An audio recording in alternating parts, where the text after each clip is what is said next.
Okay, I might as well get started here. This should be fun. Everything looks normal. Just using OBS, just on YouTube. That's the only difference. It's a little more involved to start a stream, but it's okay. You have to give it information. I think the video stays on there automatically. So most likely people watching this are not watching it live. You're watching it on my channel.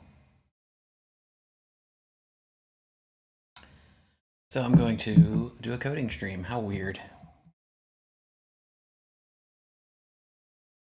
I don't have any of the tools to tell me if anyone's viewing. It was kind of a chore to get the chat open too, so hopefully that works. I can see my own text in the chat. We'll just have to see. Let's see. So let's get this set up right. Okay, it's a little big, so I need to change that. It's been a while since I've done this. So maybe we'll do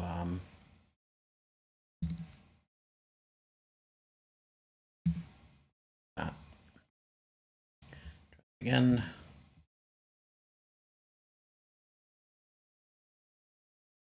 Okay, it should be a little taller.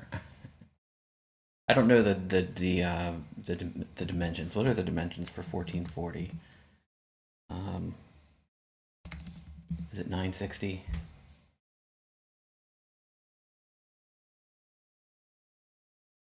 It doesn't matter. It doesn't have to be perfect. There, I'll do it manually every time. I don't care. I'm not closing this window. Okay, so first thing I need to set up a little folder here for this. So let's go in. That needs to come up a little. There we go. I used to have little things that I would put around the screen when I was doing this. So why don't I get, what's this? This Banner Saga. Oh, I put the Banner Saga thing there. Well, it's it can't find it. So let me go and find some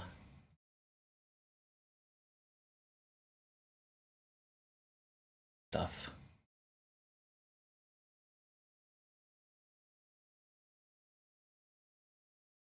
Can't remember. I used to have like little overlays and stuff I would do. There's like George Costanza. All right, there we go. Let's put little George on there. Yeah, that's terrible. I'm gonna get rid of that.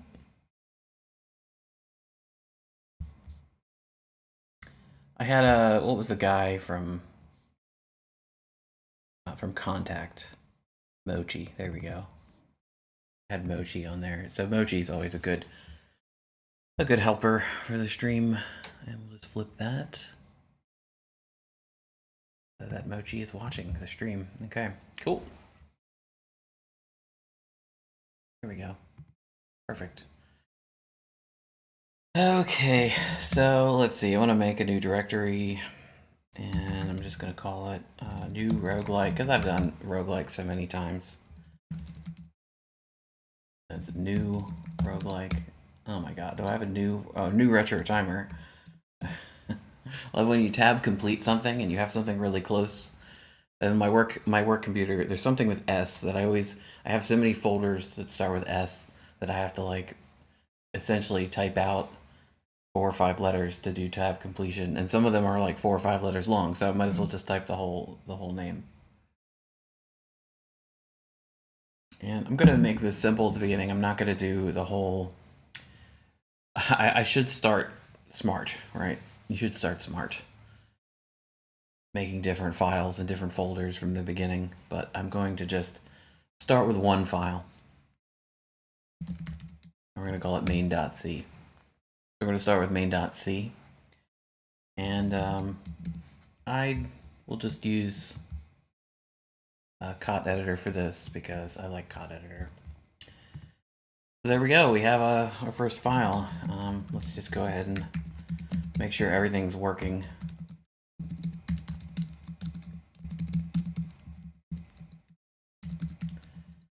We will do a hello world. Can't imagine it's not working.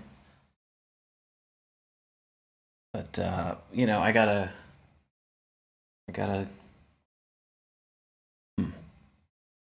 I gotta do what I gotta do here. I don't want to type the command out every time. So what I'm gonna do is I'm gonna copy. I should have empty project and I should have a make file. So I'm just gonna open that. Use that. It's easier. Which means I should put this stuff in the source directory. Okay, well, I can do that. So I said I'm not gonna do it the smart way. I should start smart, and then I decide not to. Yeah, let's put that in the source directory. Okay, and save it. I'll go back. This is just me being out of practice for doing anything like this. I go back to the make file. How does the make file look? So name goes here. We're just gonna call this NRL new roguelike. And I don't have anything in the library because I don't have any header files yet, and everything else should be fine. I don't really understand make files. I never will. I am not going to figure it out. So I just have this template that I use and it works. So let's just try it out. This first one always takes 10 to 30 seconds. Then it'll be like instantaneous forever after. Oh, I love this. This is a new warning. I noticed this the other day. You get warnings. So I have the warning set to all, extra, and pedantic. So I have a lot of warnings coming through. Oh, and I don't need SDL2. So let's fix that. Not yet, anyway. Try that again. Okay, it's a warning. It's not an error. So and it's an interesting warning because I don't recall seeing this before. Just the other day I saw it. I was testing something and I saw this error. And it's a function declaration without a prototype is deprecated in all versions of C. So they recommend putting, if you don't have variables, if you don't have arguments, putting in void. I can close this. So there we go. That's new to me. I mean, void is not new. You can have void, but having it trigger a compiler warning, that's new. All right, so let's try this out. Hello world. Okay, good. So we're up and running. Now I need some random stuff. So I'm just going to do, I should have an empty project random.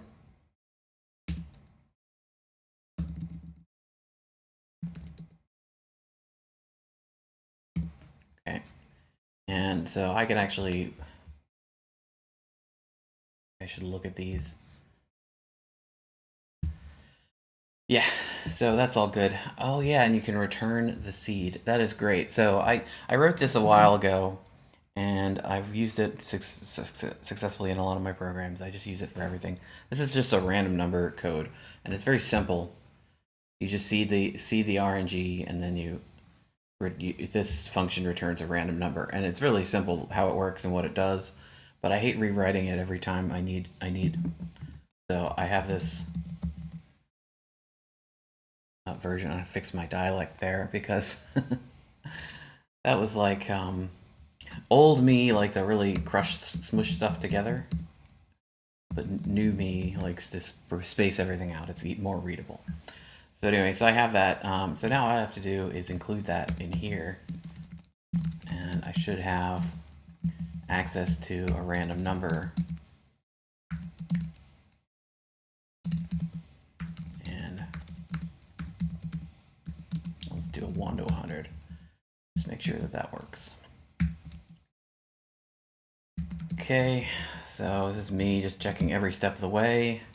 8, 8, 8. It's going to be 8 every time because you forgot to seed the RNG. And what we can actually do is do a long int seed, and we'll say seed equals, and then you could say seed, put that there.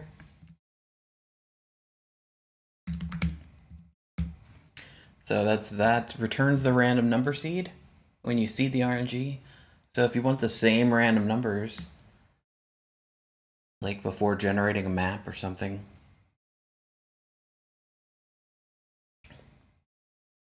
you can use your seed. You can get the seed and use it every time. So that's good. It works. It's good. Okay. Let's see. So I want to do today, I'm going to need curses also. And I'm going to need math. So let's get those in the make file, actually. Open that. Hello, make file.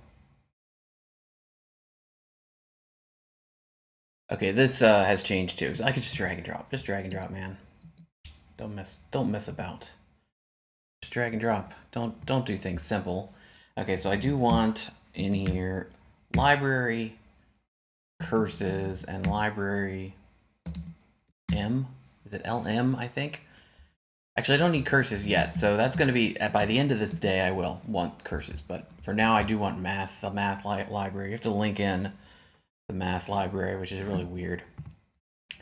So now I should be able to include math.h. That's some kind of historical thing with C that I don't really understand. Like, there are a lot of standard functions you can just link in. You don't have to link them in. They're linked in by automatically, but this is a standard library, math.h, that by default your program does not recognize it. So can I just do a test? Oh, that should be no, that should be an int.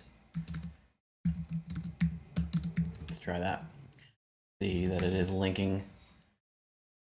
Format specifies int, but it has type double. Oh. Okay. Why would that have type double? I guess because those numbers get really big. And why did I do that? I don't know, because I'm an idiot. There we go. Yeah, okay, good. Math library works. So this is power 2 to the 2. So what I want to do today is I want to do the map generator. So I'm doing a map generator first, and that'll include generating paths through the map, and it'll include generating rooms in the map. So the way that I'm going to do it is I'm going to essentially, so let's say this is our map, so we'll set up an area that's about this size, and then I'll say I want a room here, I want a room here, I want a room here. And it's just going to be a point.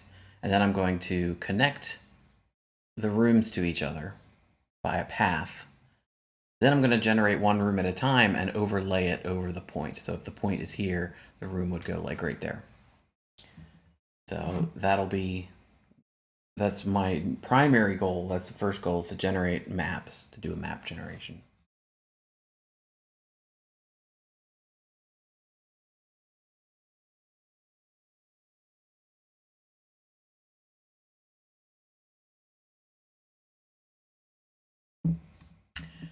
So, sorry, distracted.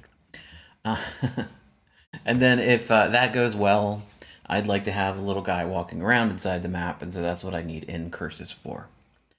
So in curses is the cursor management functions, or the cursor management library. That's going to be the next thing I do. So map generation first. Okay, so first of all, I need a function to find the distance between 2 points. So if I place a room here and a room here and a room here, and then a room here, like these two are too close. And what if I placed all 4 rooms right here? That would be terrible. So I want to have like a minimum distance. So I need a function to calculate the distance between 2 points. I'll just call that dist p. And it's going to be x1, y1, and then x2, y2. And there's probably actually a built-in function to do this somewhere. SDL might have one. I don't know. It's just easy enough to write. And square root. See, now I have to actually look this up. Square root is in math. Okay, so I already included math and linked it, so that's good to go. And it's a double, so it gives a double. So we need a double. So we'll do double. Oh my gosh, Pythagorean theorem. A squared plus b squared equals c squared. So we need to take the square root. We're trying to determine c. we need to take the square root of a squared plus b squared. Let me write that down.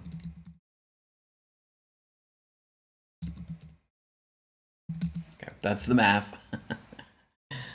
So I guess what we need is int a, int b, b, and then double c. Then we're going to return c. So this is just the hypotenuse, the length of the hypotenuse. So you're making a triangle. So you get 2 points on a plane, and to find the distance between them, you make a right triangle. So A is going to equal, and we'll just comment this.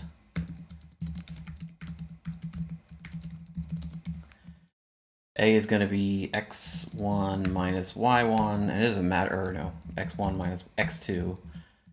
B is going to equal y1 minus y2. It doesn't matter which one's negative, positive, because we're going to square them. And then we're going to do C equals the square root of, I'll make sure I'm using this right, double x, or double x, double y,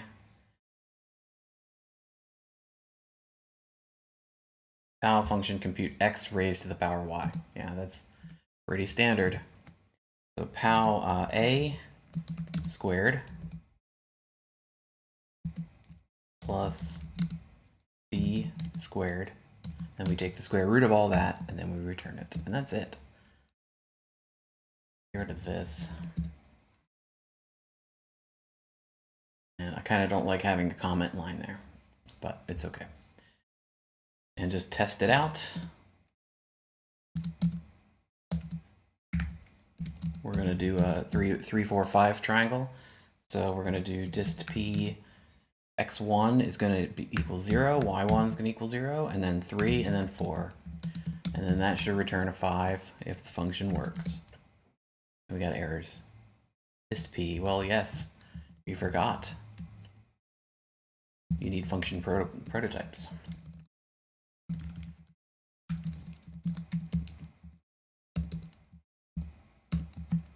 Okay, my fingers are not ready for typing today. It's okay though. Specify is type double, but the argument has type int. Should work now. Variable seed, set but not used. I mean, I might as well keep that. That's just a pedantic warning. All right, let's try it again. Looks like it's good. It should print out 5. Oh. What did I do wrong? x1, y1, x2, y2, x1 minus x2, y1 minus y2, power a, 2, plus b2, square root of that, x1, y1, x2, y2. This should be really simple. Why is this? What am I missing here? Oh my god.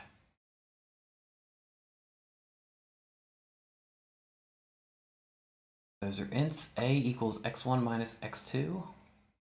So that is -3. Coming in, this is -3.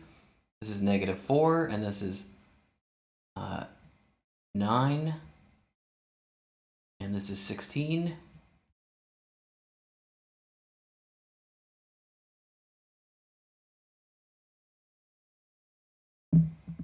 Yet. Oh, that's why.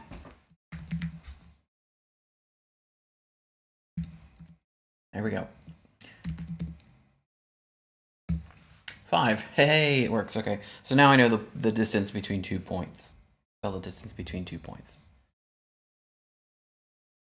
So that's simple enough. Yeah, it was casting this as a... I don't know why, though. Casting a double of 5 to an int should have still returned the integer 5. Oh, it was printing it as a double. That's why. It wasn't printing it as an int. So it was recasting it. I would think it would recast it as 5.0, though. I don't really understand that.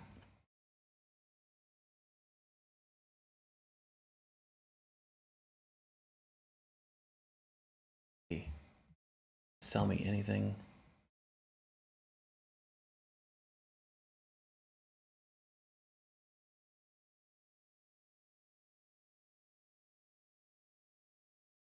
Okay, now I have that. So I need to set up the map area. So I'm going to have a map structure, and I'm just going to call that a map space, and I'm going to put some stuff in there. And so we're going to make, what do we need? We need height and width. So width, height, and then I need values. So, okay, if you picture a 3D space, a 2D space, you have X values and you have Y values. And those values should represent the ground type. So is it a door? Is it floor? Is it wall? Etc. This does not include like treasure or enemies walking around. This just is the floor type. So maybe I should just call it the floor. And I can use integers for that. So I can use an enum floor type. Let me think about this. So at the very minimum, I need floor. Open. Well, I don't know what I should call them, like dirt.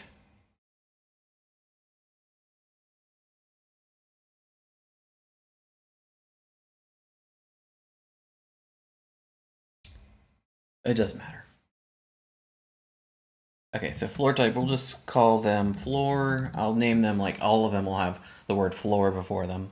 So I can't reuse these in another context, which is smart. You don't want to. So floor open, and then we'll do floor wall. And then I actually want a different one for path. The floor path is going to be different. And actually there should be like floor. Maybe that could be it doesn't matter if it's first or last. Never using integers to refer to floor types, other than, I mean, and I can't call this floor. Okay. Floor space. Floor is a function. It finds the floor of something. So if you have 1.9, the floor of that is 1. 1.1, the floor of that is 1. 2.1, the floor of that is 2. I can't use the word floor. It's a reserved word. But we do want path.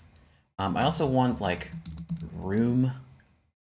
So that would just be when I'm generating where the rooms are going to be, I'm going to put down a room. Okay, then that's this. So I need actually a function to initialize one of those. So we're going to call that init map space. And it'll return what it initializes. So what I need is width, height. That's what we're passing to this function. And it will pass a pointer to that. So what we're going to do, the first thing we need to do is actually we need to add the right library up here. Standard lib. And we're going to do, we need a struct map space map, and map equals malloc space of size of, my goodness, what map points to. And then what we're going to do is map floor space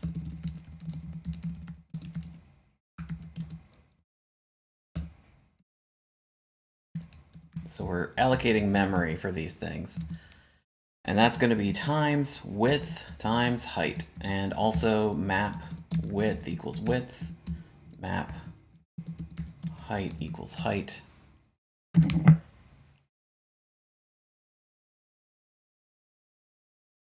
And then we return map. I'm going to put parentheses around return because in R, return is a function. It's not really a function because it's the end of a function. It's returning a value, but R treats it like a function. And then I need another function here. And it's going to be kill map space. You need a struct map space map. That's what you're killing. And so you want a free map floor space. And then free map. I set these up. So this is in between, you know, if you save and load a game, if it's just like a one-time session thing with no saving and loading, you don't have to do any memory management. Your operating system will take care of it for you. But if you want to actually, you know what, I'm quitting this game and I'm going to start a new one, then you need to put these in, or you'll have a little bit of memory leakage. And it's not that big a deal. These are going to be a small amount of memory. Like, I don't think a human could start this program enough times to like actually have a memory leak in a single session. But let's prototype these things.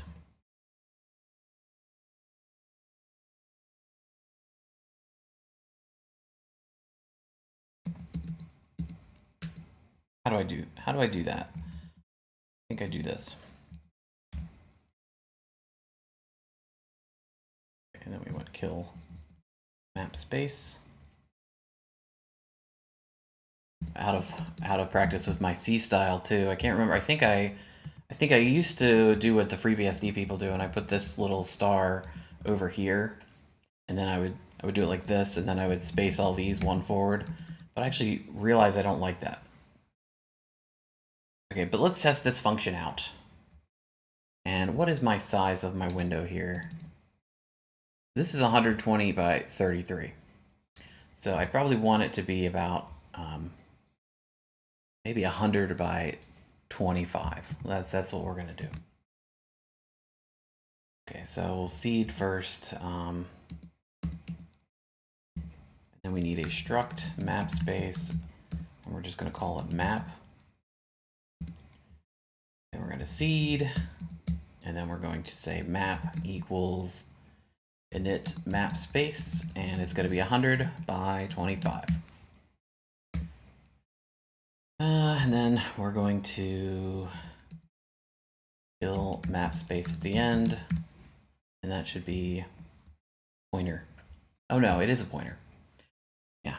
So this should work if all is good. And it does. It doesn't do anything yet, but it does. It's generating a map. It's generating space for the map. And you know what you probably do is fill these with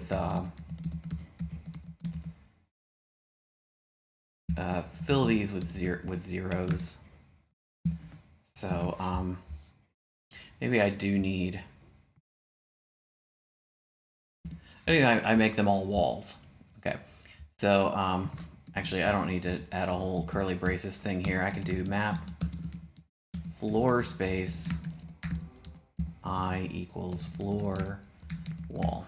We'll just do that. So I'm just filling this whole map floor space. I'm just going to make all walls.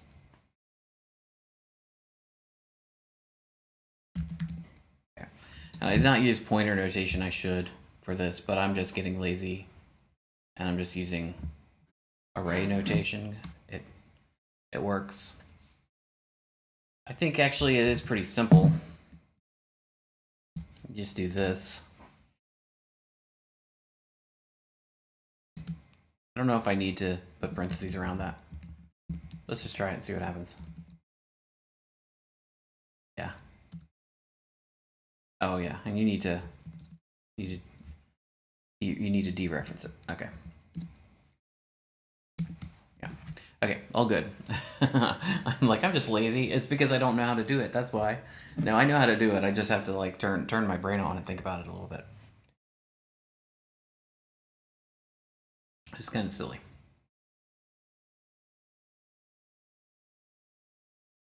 So I have filled up. Oh, so now I guess I could do a thing like print void print map space.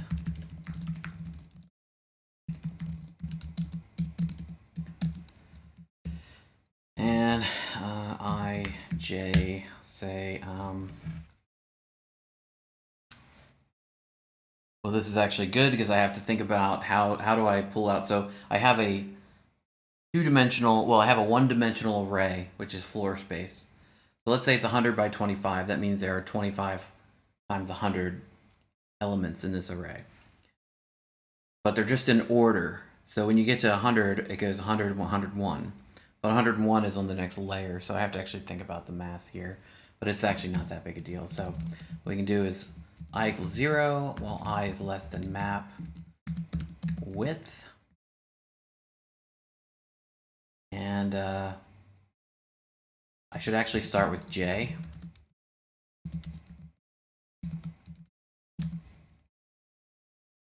I mean, I should start with height instead of width. You always start with rows before columns, and doing this kind of thing. And then we just are going to do printf something, and then printf. Actually, what is it? Is it put char? Put C or put char? I always forget which one it is. I guess it is put char. Yes, put C needs a stream. We're going to do put char, and that's going to be a new line. And then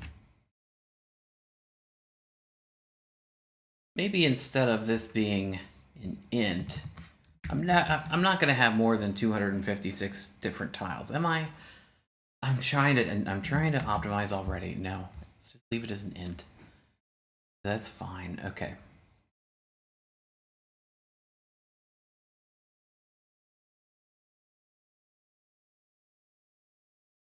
And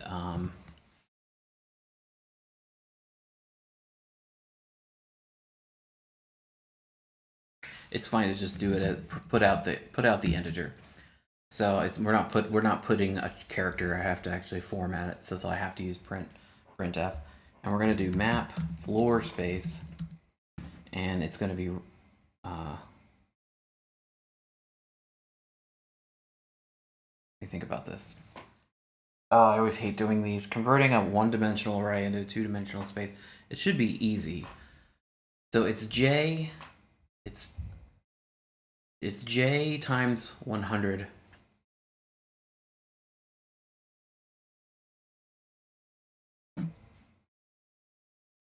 You know, this kind of thing doesn't stick with my brain for some reason. Something just I have in the past used like double pointers to avoid doing this kind of thinking, but double pointers are actually gonna take up more memory than a single pointer. So using a single pointer, just doing it flat, and then using a little bit of, you know, brain power to convert that into a two-dimensional space, the way to go. So we have rows and columns. We have I is going up to 100. So j times 100. Yes, it should be j times 100 plus I. I think that's what it's going to be, and this is actually has to be dereferenced. So that should work. But just to make sure, what I'm going to do is I'm going to say map floor space. Let's say the first one equals floor. Hey, freeware pirate. We'll make that floor open. And then I'll do another one at plus 100. And then I'll do another one at plus 200. Okay, this is just a test. So now this is printing it out. This is just to print out so that I can see that my map space is actually working. So we need to prototype this thing. Wow, I think my electricity is flickering. Semi-regularly. Maybe that's my lamp. I have an LED lamp I use, and it just started flickering. That's good. And print map space. We're going to just print it out. If everything goes as planned. And no new line at end of file. Oh no. How did I forget?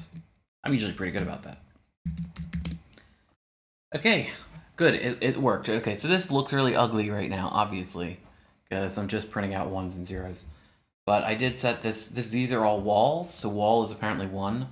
And then the very first one is a floor, so it is 0. And then I wanted this one to be also. So this just shows me that my math is working, essentially, for turning a one-dimensional array into a two-dimensional space. So it's all good.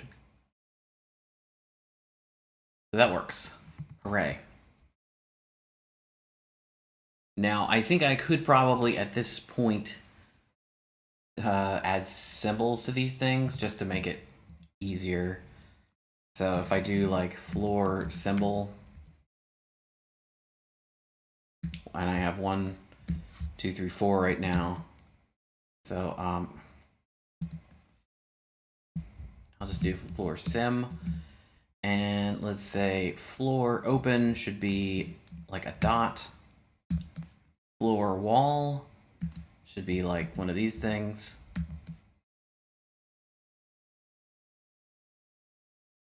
Floor path, I don't really know. I didn't have anything going in here. And then we'll just do a star for floor room because it's just going to be a point. So this will help me when I start to make rooms. Adding symbols here will help me.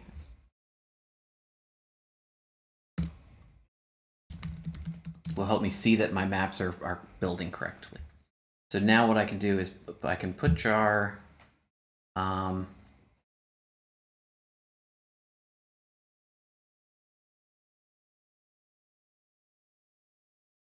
How do I do this? So I'm gonna need floor sim, and this will be map floor space plus j. This is actually gonna throw off an error. Not an error, it's gonna throw off a warning. Let's just see what happens. No warning, okay. There we go. So all walls and 3 paths, or 3 floors. Okay, so now that's just a simple way to make my life easier when I start building these maps. So the first thing we do is, let me get rid of this. We create a completely empty map. It's just all walls. So then we have to carve out different rooms. So I'm going to do add rooms function. That's going to take the map space that you're working with, and then maybe number of rooms. So we're going to add the number of rooms. So what we're going to do, we need an integer, and we're going to say for I equals 0, I less than num rooms. So we're going to add one for each room. Okay, and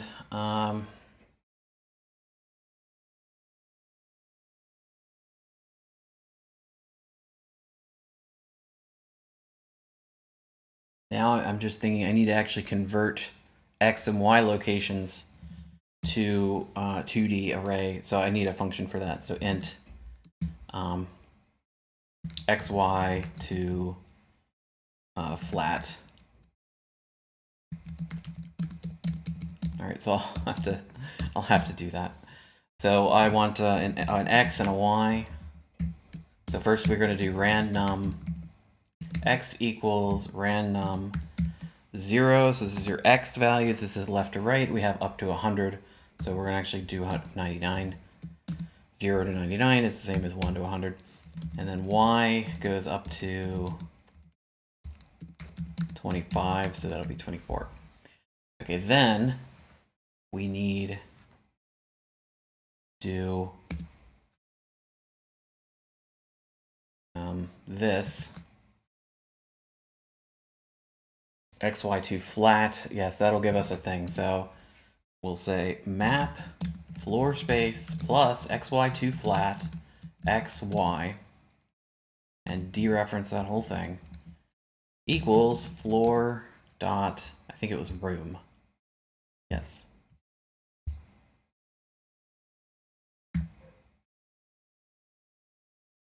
right, I think that's all you got to do for that. That's just generating rooms. So you give it how many rooms you want to generate, and it'll just go through and generate each room. So this is up there, and then we need to actually write this function. This is why I'm doing it all in one file. When you start out a project like this, I don't know where these functions are going to go. Like, obviously I'm going to have like a map.c, so that's going to take most of this stuff so far.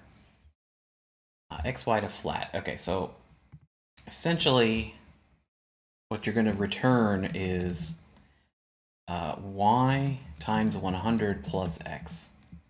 I mean, that's what I did here. So actually, you know what, I could just xy to flat xy. So x is j, j is y, so I, j. There we go. Okay. And then that should work. So let's add some rooms.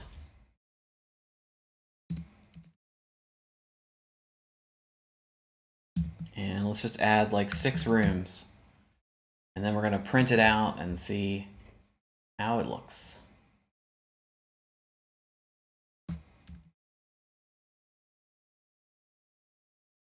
No new line it in a file. I'm pretty good about that, not every time. Okay, so generated 6 rooms. You can actually see them where they generated. So that's great.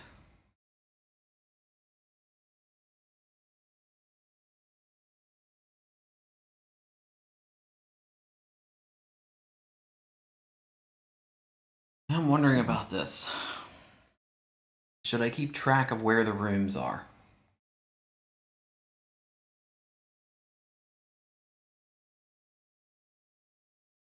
It's going to be very hard to not keep track of the rooms because I just put down a little point in there. Yeah, I'm going to actually do that. All right, so we're going to add into map space, we're going to add in room X and room Y. And what I'm going to do when I init the map space is I'm going to say map room X equals null and Y equals null. Okay. And then when I kill the map, if map room X not equal to null, we can free those.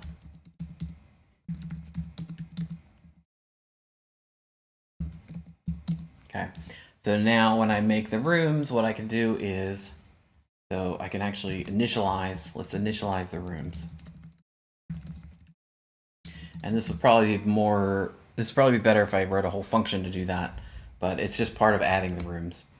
So what we can do is map room X equals malloc size of map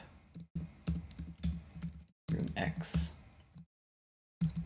times num rooms. And then we're going to do the same for Y. And so now what we can do is when we create these rooms, we're going to keep track of it. And I think I should probably also have up here number of rooms. So I keep track of number of rooms. Hey, Sax, the great Sax Clips.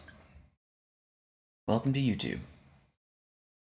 And map number of rooms equals 0. Okay, so not only am I keeping track of where the rooms are, I'm keeping track of how many rooms I have. So that's the first thing we got to do here. We're going to say map number of rooms equals num rooms. And maybe just to be a little more consistent here, I can use the same variable name there. And then I can put this up here. It's going great. I'm, let's see, 116 lines of code in right now. And I'm making rooms, so it's going well. Okay, so then what I'd like to do, what we need to do is say map room x plus I equals x. So now we just are saving the xy coordinates. So when I'm trying to path between these, so I'm storing all the map data in a one-dimensional array. So it's just say 2,500 values long. That's being converted into 100 times 25 two-dimensional space. So by storing these, this will help the math when I'm connecting one room to another. So now I'm keeping track of the rooms. And I shouldn't get any seg faults. Everything should be good. So let's just see. No errors. Whoops. So far so good. So we have rooms.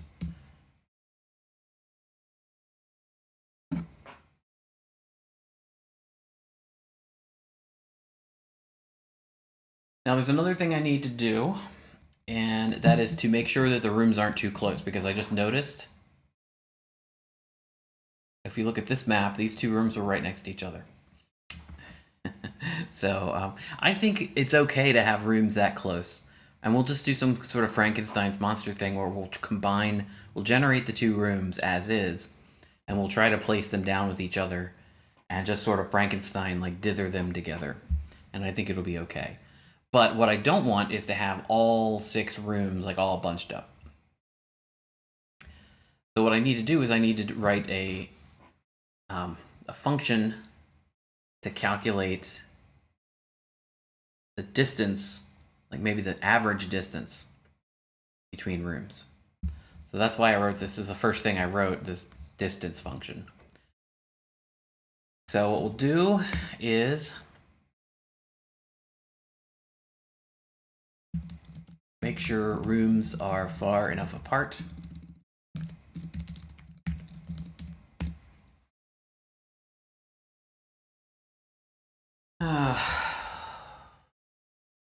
I hate adding something like this at the end of the function, but this is the best place to do it. And if the rooms are too close together, that function will recall this function, and it'll be a big recursive nightmare, which is fun. So we'll just call this checkDist, and we'll do map. So I need void checkDist p struct map space map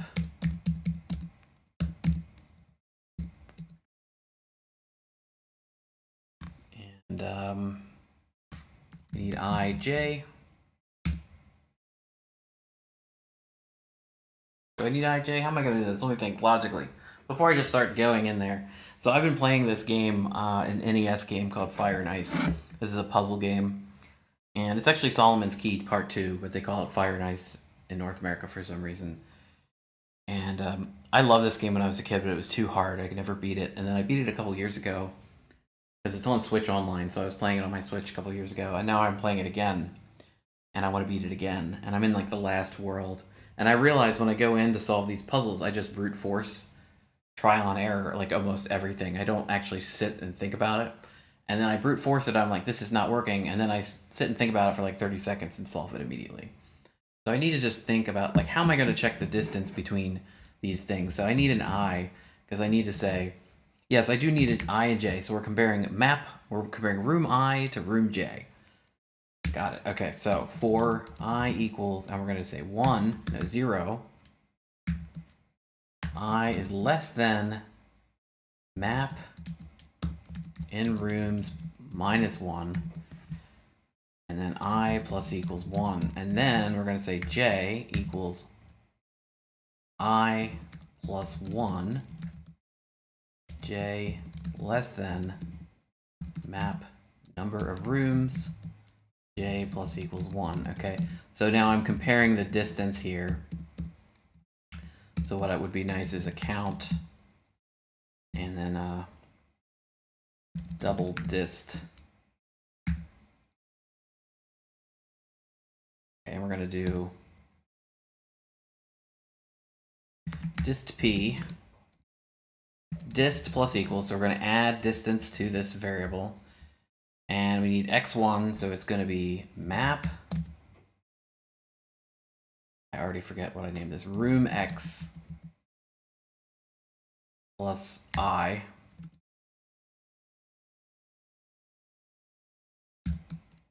Okay, let's just copy and paste this part because this is the annoying part. You write it correctly once and it's good to go. All right, there we go. So room x, and then we need room y, and then we need room x, and that'll be plus j, and this will be room y plus j. So essentially every xy point, I'm comparing every room to every room, and I'm adding it into this double distance. Okay, and then we also want to do count plus equals 1. So keep track of how many comparisons we're doing. That should be a 0 to begin with, and dist should be a 0 to begin with. We'll just do 0.0. That's fine. I don't know. It doesn't turn green. It like turns white when I add the f. You don't need the f. Okay, there we go. And then at the very end, dist divide equals count. So we're dividing the distances. We're just finding the average distance. So all the xy points have different distances between them, comparing every room to every room, adding it all up, and then dividing by the total number of rooms. And why don't I just printf this distance, and we can see what a couple of them look like. Because I have to sort of get a feel for what a good distance is going to be.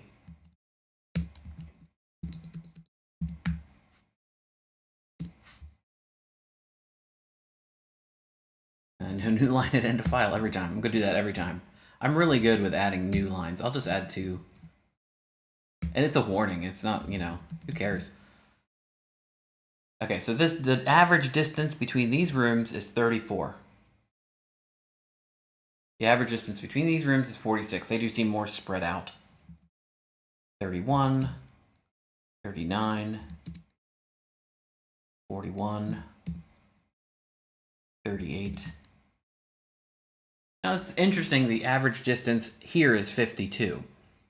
But 2 of them are right next to each other, but the rest are just so far apart. Like that's still okay. Like I think the idea of Frankensteining 2 rooms together is actually kind of cool. It'll add some fun uniqueness to every map you construct. Oh, but look at this. So these are way too close. We got 3 rooms all next to each other. This would be terrible. So 22, and then the distance is noticeably lower. So you see the lower distance here. Yeah, the compiler cares, and I care. I want the compiler to be happy. Although I do, you know, maybe every time I am printing out, I'm not using this seed, so I keep track of what the seed is. And I get a compiler warning. So, oh, what? Oh, it's an int. There we go. So it got rid of that compiler warning. I'm getting that all day. So 22 is bad. They were too close together. I say this one looks pretty good. They're evenly spread out, although these are a little close at 43. 31.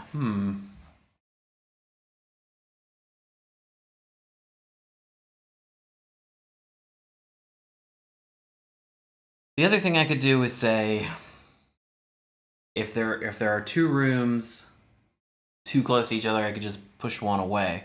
But then we'll get into a game where I'm just constantly shifting rooms around, and you might get an infinite loop if conditions are perfectly where you just keep pushing rooms away from each other forever.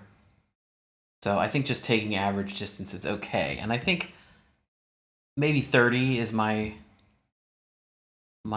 good number here.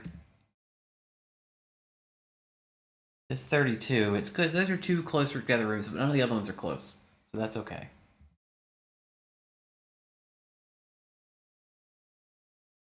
29. So that one actually would look fine because yes, there are 2 rooms right next to each other, right here. But the rest are pretty spread out. So maybe 30 is too high.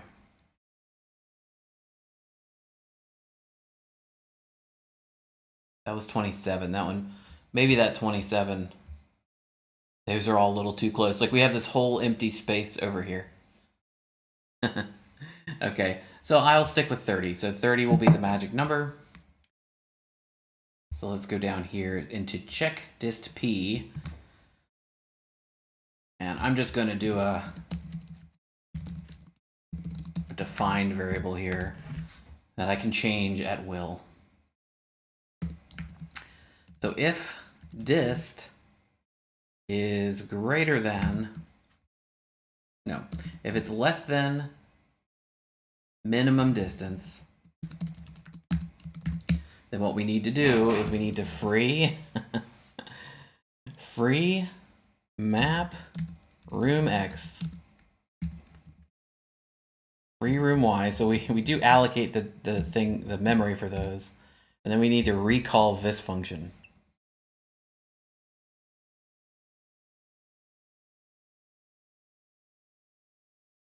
So we need to recall add rooms. We're going to pass map, and then we're going to pass, it already has the number of rooms in it.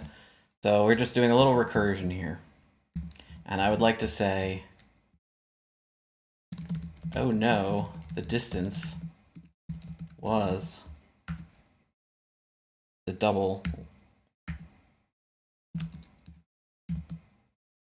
and do dist.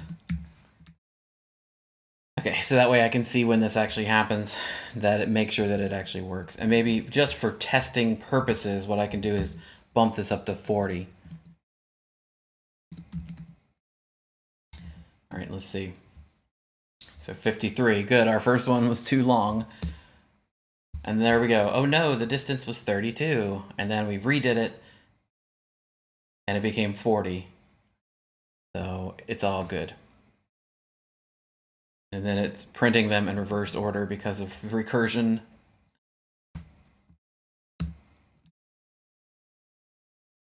So it seems to work. I think it's good. It's safe.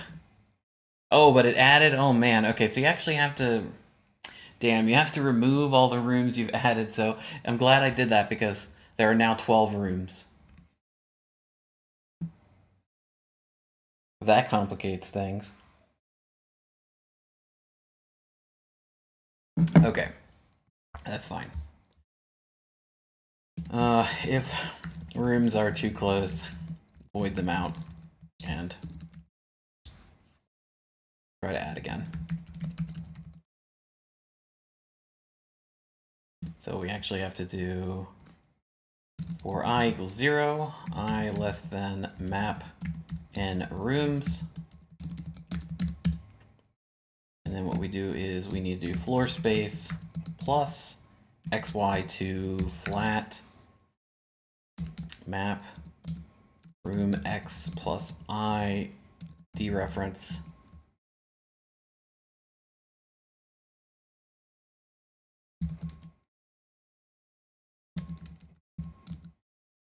plus I. There we go. There we go. And that needs to be dereferenced. And that will be floor wall. Okay, so I got to turn them all into floor. We got to turn them all back into walls before we free them and get rid of them because they're not rooms anymore. It didn't work. Let's see if that works now. And what I'm going to do is dist was, put that here.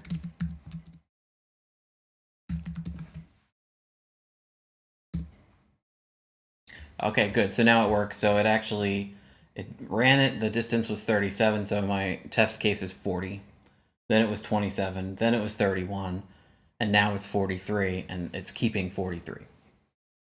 And there's only 6 rooms. So it did get rid of the original rooms. So cleared the rooms. I could probably do a clear the rooms function, but I'll have it here. So, and then we're going to change this to 30. So it works. Good. So we have rooms. Wait, they're not rooms yet. They're just little points where the rooms are going to go.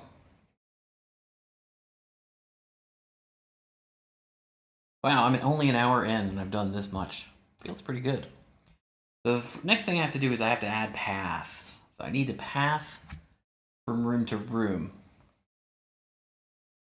And I guess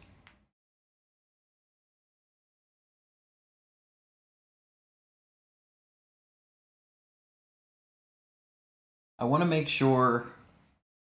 I have been thinking about this for a couple days, like how I want to do this before I add the rooms. So the way that it's going to happen is, so I've added rooms where the rooms are going to go. And then I want to add a path. So there's going to be a path from here to here, for example, maybe. And then maybe a path from here to here. But I don't want to connect every room to every room because that would just be ridiculous. So I need to figure out a way to make sure that every room is accessible to every other room. Which is slightly annoying. But then once I have the paths down, then I will actually add the walls for the room. And then where the path touches a wall, that'll become a door. So that's some kind of cool stuff happening there.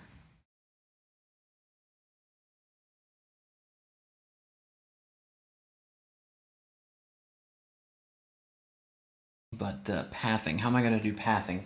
So I have 6 rooms right now. I guess the first step would be just to write a function to make a path from, say, room X to room Y. So if I add a path, that's the first thing. I get that working, then I can figure out the logic for which rooms get which paths. Hey, Rico. Welcome to YouTube indeed. It's basically the same. It's a little different.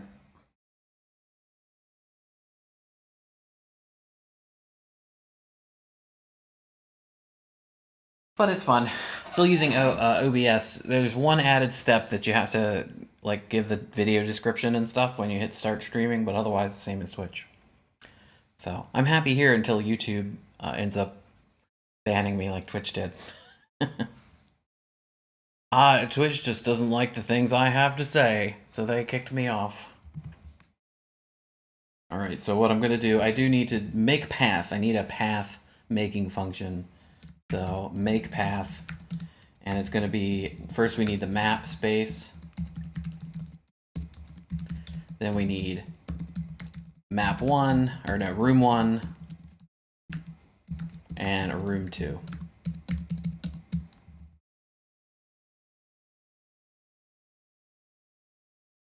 Maybe it's just the way I have it set up. I don't know. I saw that I had to do it in the browser, and then I went into OBS and added my credentials, and then I didn't have to do it in the browser. But when I hit start, it like brought up the little window for stream description and stuff. Maybe just the first one. Like I have to click, no, this is not meant for kids, or yes, this is 18, no, 18 plus, anybody can chat, blah, blah, blah, that stuff.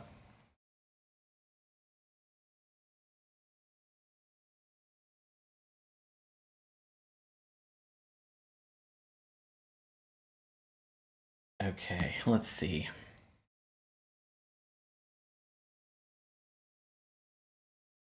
So the way that I want to do this is I want to walk the path. I'm not doing like A star or anything like that. There's no need to do A star because there's going to be no, you might just completely go through this room, for example. You might just go through this room with a path, but I want to just walk it. So every step of the way it's going to say, okay, I'm going from this room to this room. Is that room to the left of me? No. So is that room south of me? No. If that room is up, yes. It's also east, yes. So then I have between yes, up, yes, and right, yes. And pick one of those at random and so on. So that's actually how I'm going to do it. That's easy. So we're just going to make an X and Y. And I'm just going to enter into a while loop. And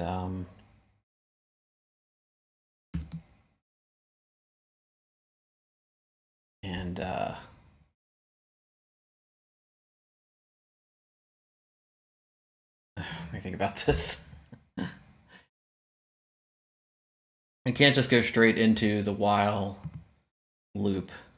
I have to do something first. Okay, I got it. Can't just go straight into the while loop. I have to do x and y equals something. All right, so let's do that first. X equals map room x plus room 1. And that is a pointer. And then y is going to equal room y. Okay, now I can jump into the while loop. So while 1, we're just going to loop infinitely. So what I could do is I can actually make a path from room 1 to room 2 and test that several times and make sure that it works. And then I can move on to figure out the logic, which rooms get connected to which rooms, which is still vexing me. That's like taking up brain cycles thinking about that. Okay, let's say this. First, I want to generate a random number. Okay, so random number. So rnum is going to equal, in fact, let's just make that r to make my life easier.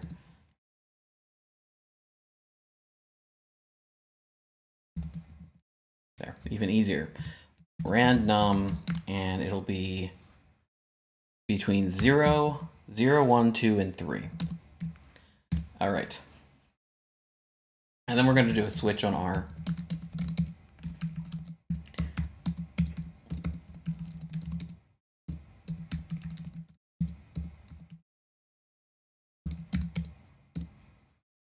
And I don't need a default. I don't know if not having a default is going to throw a compiler warning, because I have all those extra warnings turned on. So if it's 0, the way that I did this in my my map game was 0 was up. All right, so if map room y plus room 2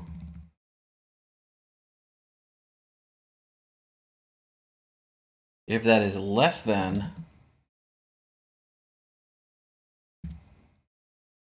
map room y plus room 1, then we're going to do something, and then we're going to break. Okay. So I'll figure out the logic first here. So essentially what I'm saying is room 2 is more north than room 1, and we're trying to step north. So then what we're going to do,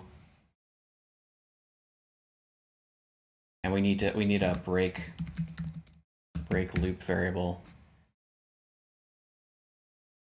Actually, a goto would be so nice, wouldn't it?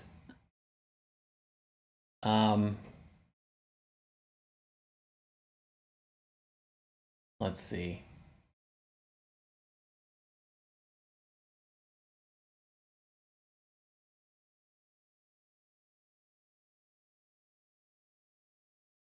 I'm just thinking about the best way to do this. I want this to be really sustainable, so that if I make small changes, it won't just, ripple throughout the whole program. So I'm just trying to think of the best way to do this. Because I can't break from within a switch, so that's slightly annoying.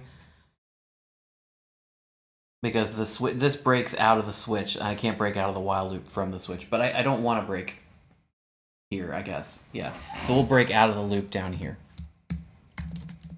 So if x is equal to map, I haven't done any of the code up here yet.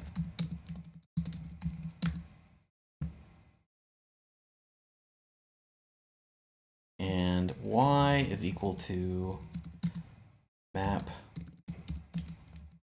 room y plus room 2. Then we can break. So we've gotten to room 2. That's where I'm breaking out of the while loop, so I can get out of the while loop here. Okay, so also the space you're moving to cannot be...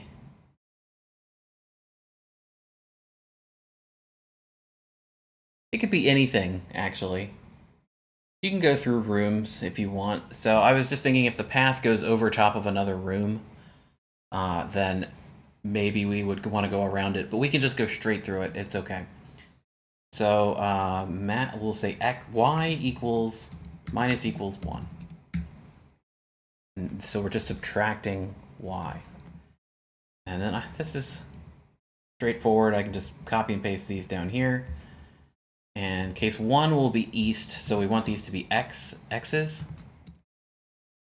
And if room 2 is greater, then we're going to do x plus equals 1.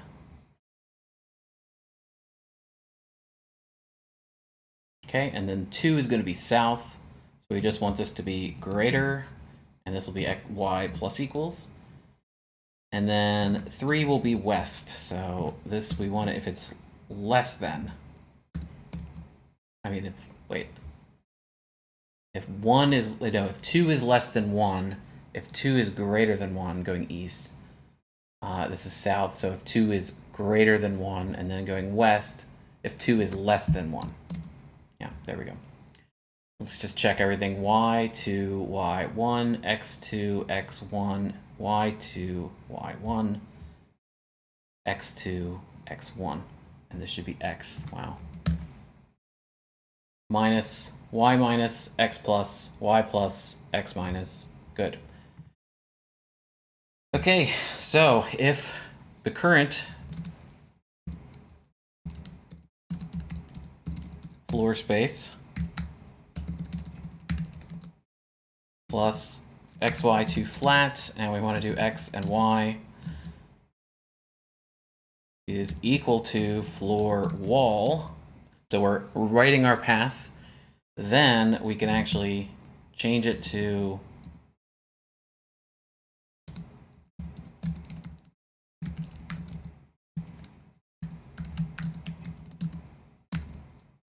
floor path. So the only time, so I'm seeding these paths from room to room. I want to actually make it a path if it's cutting through a wall. If it's not cutting through a wall, like if it's going through another room, don't change it. Just keep it as, so don't add, only do this if it's a wall. Carve out a wall if you need to carve out a wall. And that should be pretty good. I think that's good. I mean, who knows, right? So let's try to make a path here. So before we print out the map, we've added rooms, and now we're going to make a path.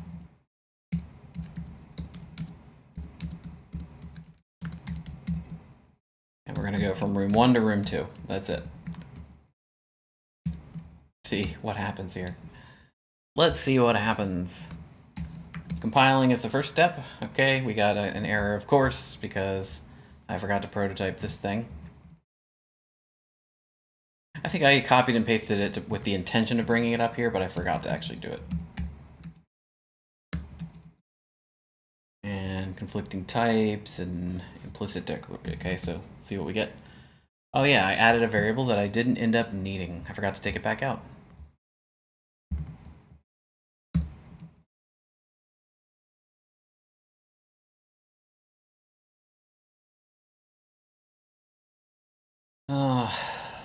And maybe I should do, you know, I did this in map game. I just used 0, 1, 2, 3 for northeast, southwest, and I just remembered it all the time. Like that just became part, like me remembering. Maybe I should make an enum so that I can just say like direction underscore north, direction underscore east. That's probably what I should do. And I got a segmentation fault. Okay, great. Got a seg fault. All right, let me look through my code here and try to find it. It's obviously in here.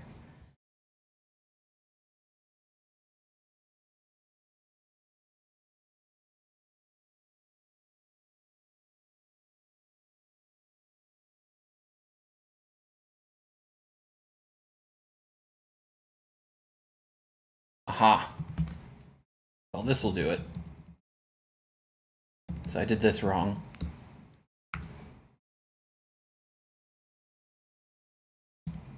Okay, I shouldn't be comparing to room 1. It'll loop infinitely because you're never actually changing anything. I should compare to where the path currently is, obviously. So that's already, that, well, it wouldn't segfault though.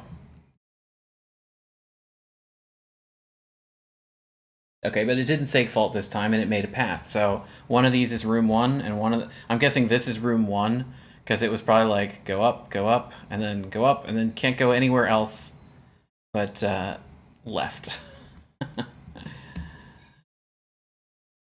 And then this was room 1, this is room 2, because you could tell, like, it's, yay, I can go every direction, and then you get down here, it's like, oh, I can only go one direction.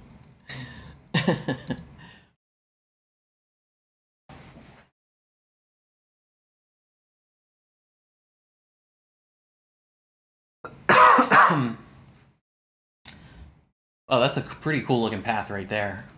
And it's funny how you could tell which direction, you can tell which one is room 1 and which one is room 2.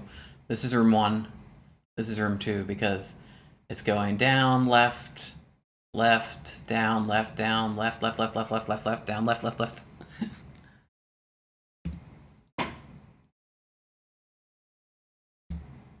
So we have paths. And that symbol, honestly, for path is probably not going to be, it's not going to stay equals. I'm going to make it a dot. Because it, you know, you got to have a dot. But our make path function works, so I can move forward with that. I'm going to take a quick break. I need to get some more coffee because I'm out of coffee, and then I'll come back and I'll figure out the logic for how I can wire these dungeons together. See ya in a little bit.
Okay, I'm back. It was just coffee. Just getting coffee.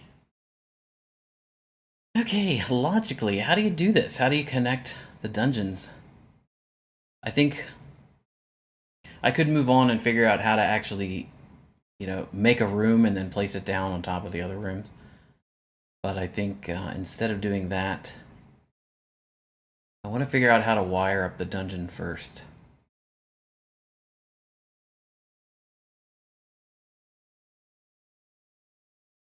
I mean, what I can do is I can say, go through each room. So start with room 1 and go all the way to room 6.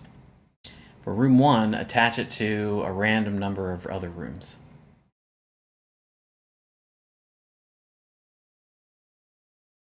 So up to 3 other rooms.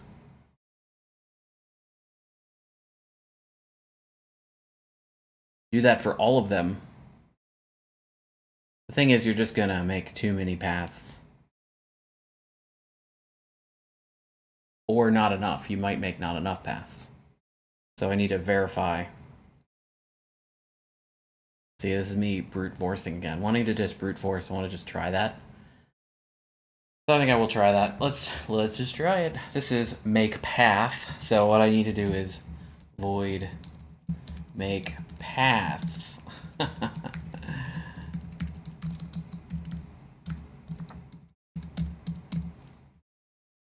And then we're just going to do one at a time.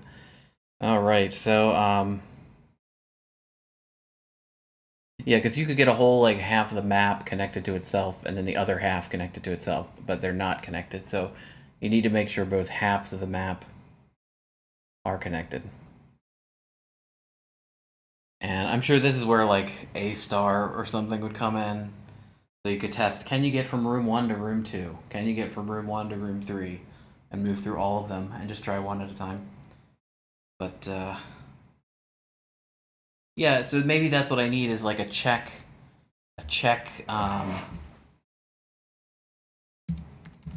paths function.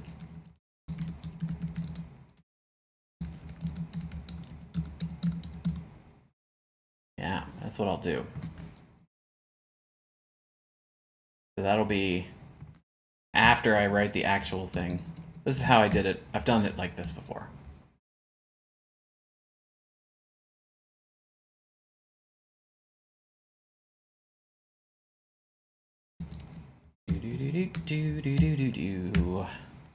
I love that Price is Right music, man. It's good stuff. Great. Let's go with make paths first, and then check paths. I'll worry about that later. We'll get to that when we get to it. Give me a little more time to think about it. Okay, so first of all, I'm gonna do this. Okay, and then I'm gonna do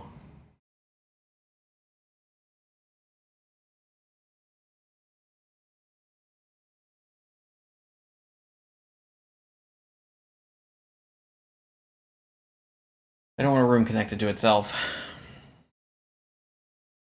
Not connect a room to itself. How am I gonna do this?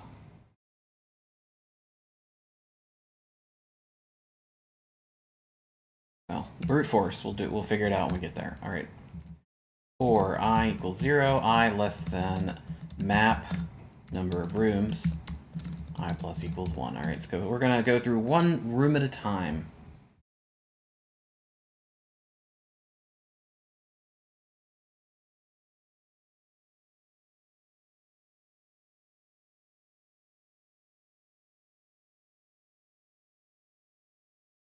Okay, and then so we just need to fine tune these percentages. That's what it is. I figured it out. I figured out how I want to do this. This is just like map game stuff right here. Like this is how I did everything, and map game was just like,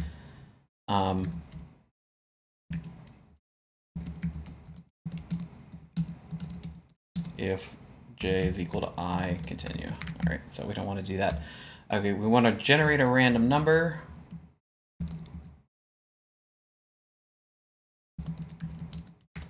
And we'll say between 0 and 99. And if r is greater than, let's just say 50. Let's say greater than, then we're going to connect, make path. This is terrible. Map, and then I, and then j. So you could potentially connect a room to itself. Like you could connect room 1 to room 2, and then when you go back through, connect room 2 to room 1, which would be bad. I guess what I could do is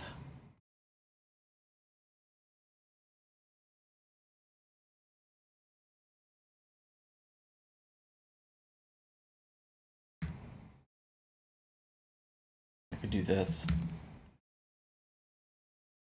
So we're not doubling any comparison. We're only connecting one room to another room. So start at I equals 0. Well, I is less than n rooms plus 1, so it's going to go 0 to 4. And then this should be I plus 1. And it's going to go 1 to 5.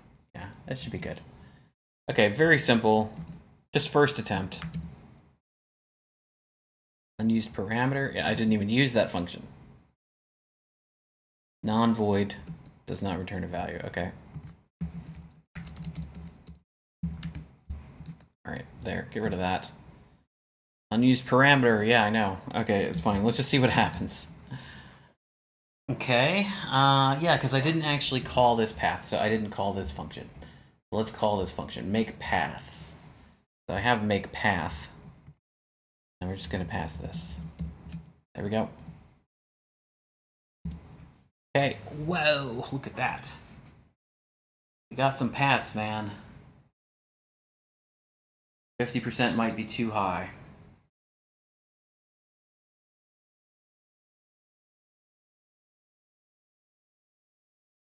It's hard to even see what is where, what paths are connected to what rooms. Like that is, it's kind of wild. But it's kind of cool though.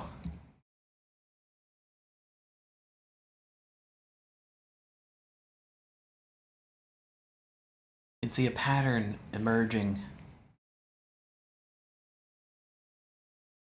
Wow.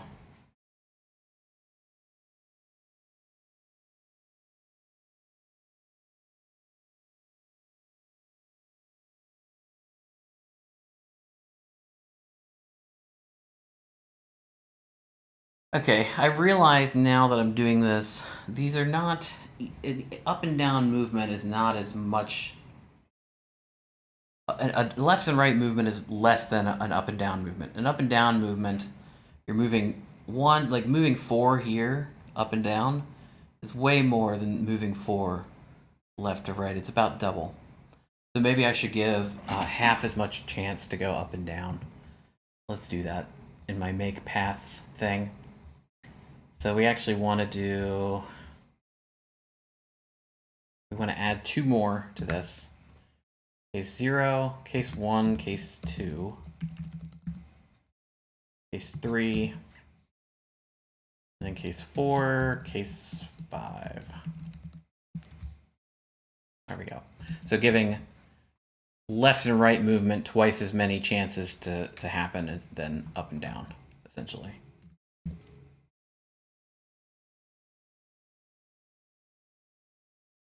Yeah, so that, what that essentially did, I can already see it fixed the problem I was seeing. So this was the problem I was seeing. These were all really close together. And it's because there's so much left and right space that is not getting utilized. Like this room is probably connected to this room. And this path is probably the path that it used. And this room too, like more than one room is, they're all using the same path. But by now spreading out, giving a more chance to go left and right, you're not. So what was happening was it was closing the north-south gap too fast. Now I'm moving east-west. It's giving it more space. Yeah, and it looks more open. I can tell already. Like that fixed it. Looks great.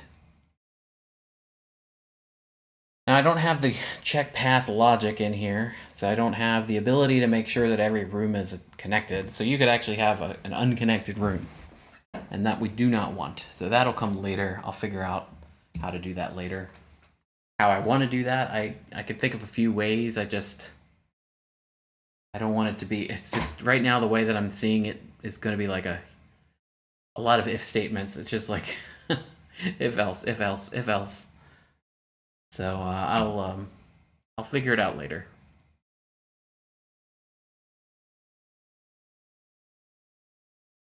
Great.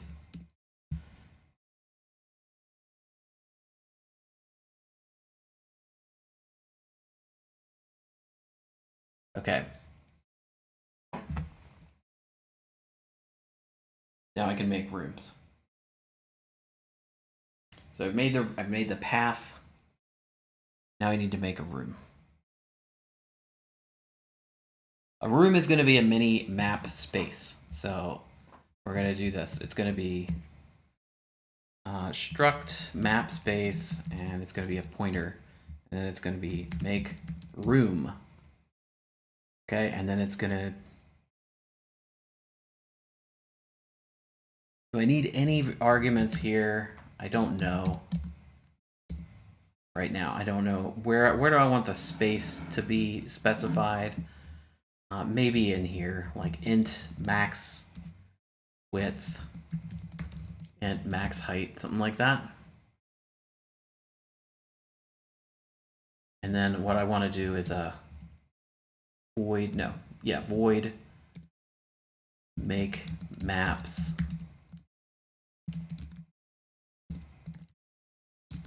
So I only want one function call, and then I need a void place map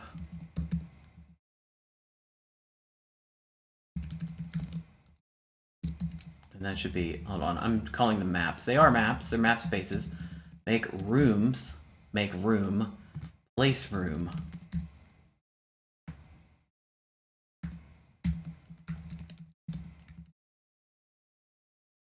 Room, and then int x and int y.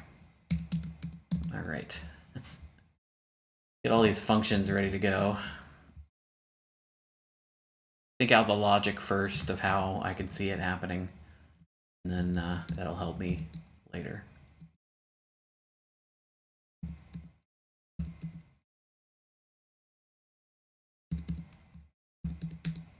All right, there we go.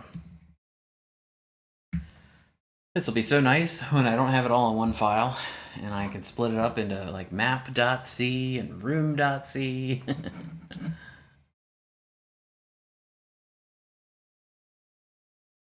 Make rooms. So make rooms will be the first thing we do. Make rooms. That's where we're going to actually call it. So we need the map rooms. And then what we're going to do is max width, max height for that call up here. So let's comment here. I hate these like simple comments like seed_rng. The function call is called seed_rng. Make map and add room. No, make map. Add rooms and paths. Add room locations and paths. And then make rooms and place. We're going to do make rooms, map, and what is it? Max W, max height. So max width. What would be a good max width for a room here? 1, 2, 3, 4, 5, 6, 7, 8, 9, 10, 11, 12, maybe 15. Maybe 15 and 6. 15 and 6. That's going to be what I do.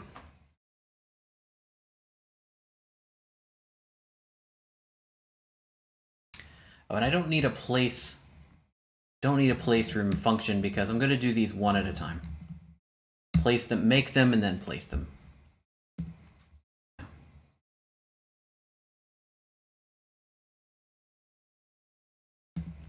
Okay, now in here, I need an integer.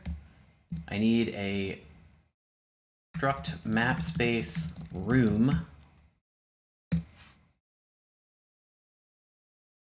And then I need a width and a height. So every time I'm going to do, oh, you know, I need a min.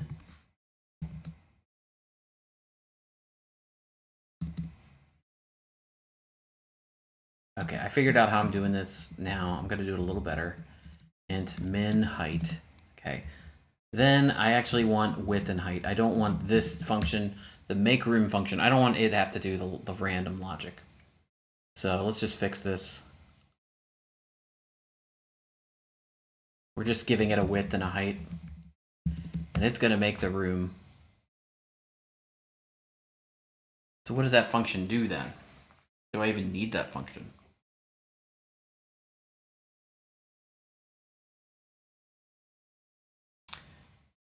I don't. So I can actually initialize a map space.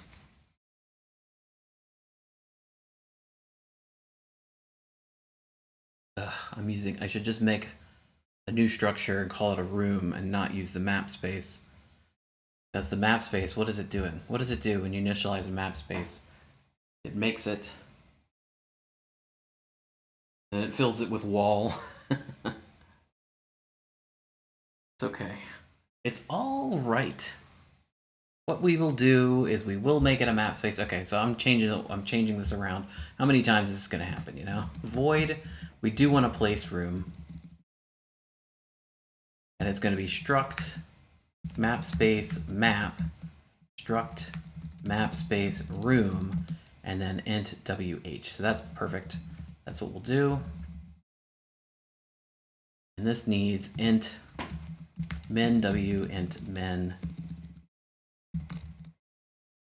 h, and then there we go.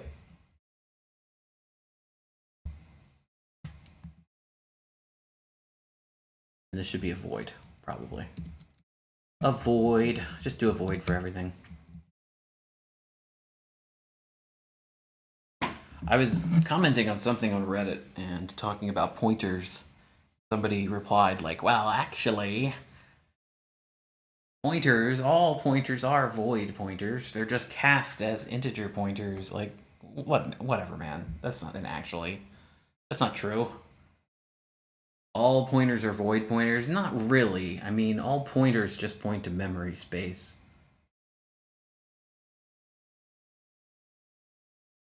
Guess maybe they are cast as an integer.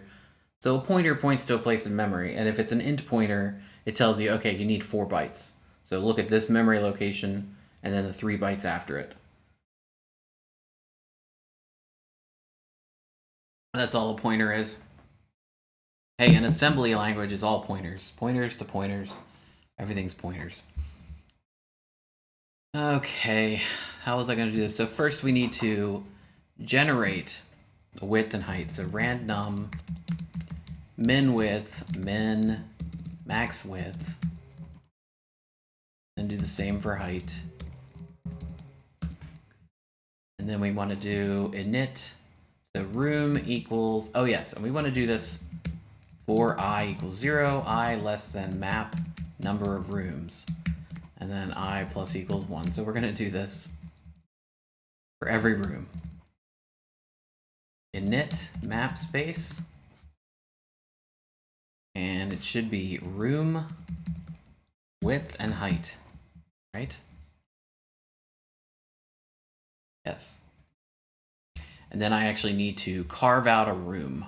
So we're going to have a void function, call it carve room.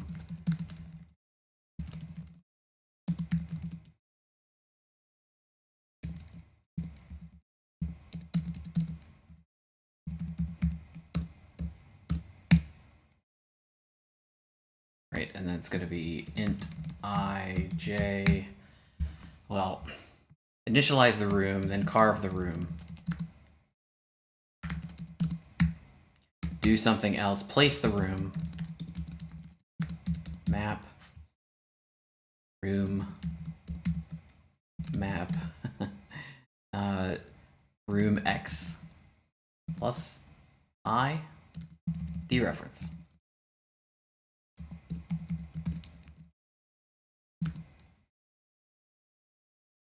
Place room, this should be x and y.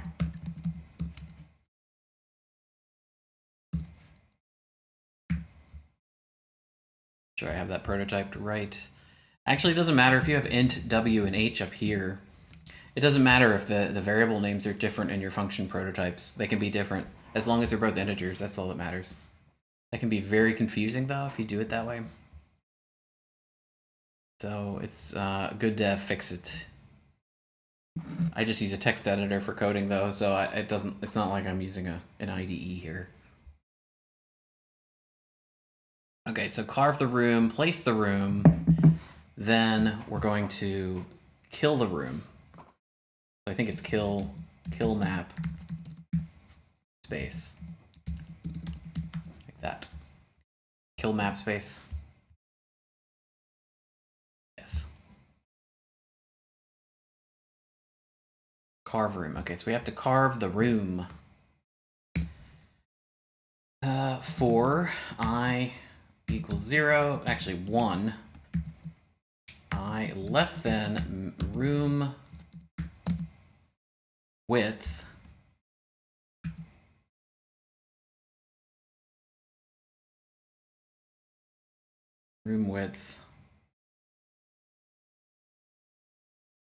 minus 1.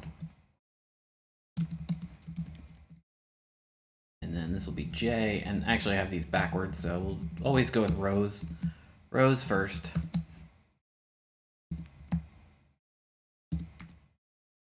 So now this is just making a rectangle. Essentially, it's very plain right now. But this is all I'm going to do for these. This is absolutely fine. But what we want to do is we want to do room floor space plus xy to flat ij dereference equals floor. I think it's open. Yes. Carve room. So actually what I could do, let's just see that that works. What I can do is take all these out, but then do carve room map.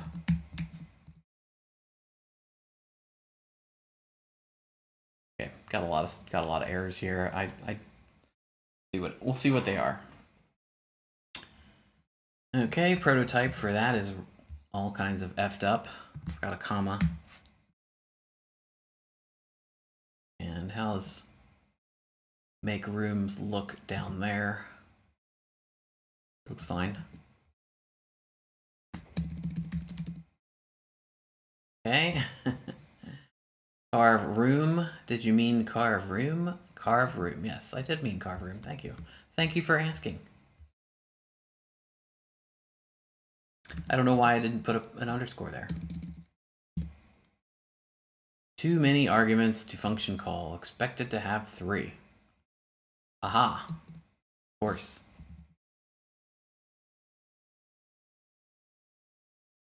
Room equals. We don't actually pass the thing to itself. All right, good.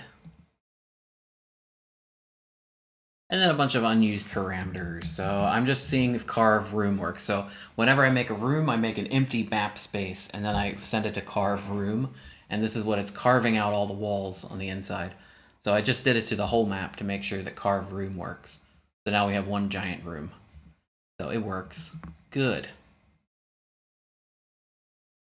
But we're not going to carve that room.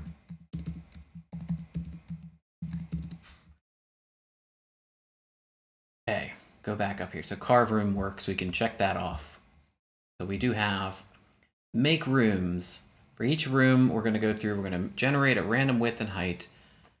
And then we're going to initialize a map space of that size. We're going to carve it out, and then we're going to attempt to place it on the map. And then we're going to kill the map space.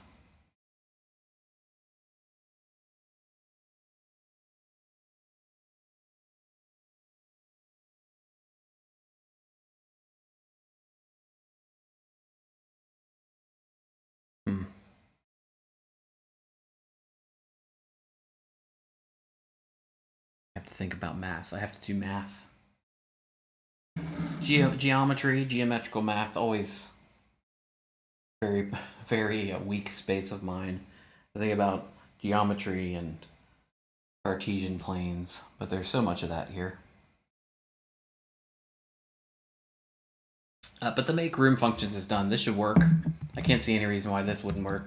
As long as the helper functions work, it's perfectly fine. So do I actually call make rooms? Make rooms, yeah. It should actually run, it just won't do anything. Too few arguments to function call. Okay, so line 48, make rooms. Rooms. You need minimum width and height. So minimum width and height. Minimum height could be 3, and minimum width could maybe be 8.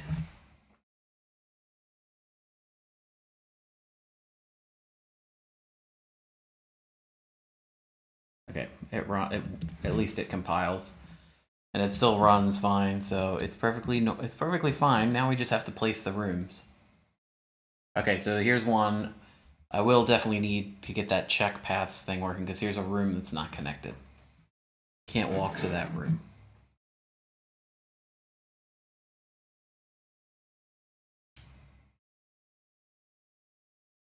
That's okay though. I want to like hurry up and get these rooms placed so I can actually get my little dude in there walking around, because I want to get the curses. I want to get curses up and running here, because that's the fun part. That's when it starts to get really fun. Place room. How are we going to place a room? So we send it the map, we send it the room, and we tell it where to place it.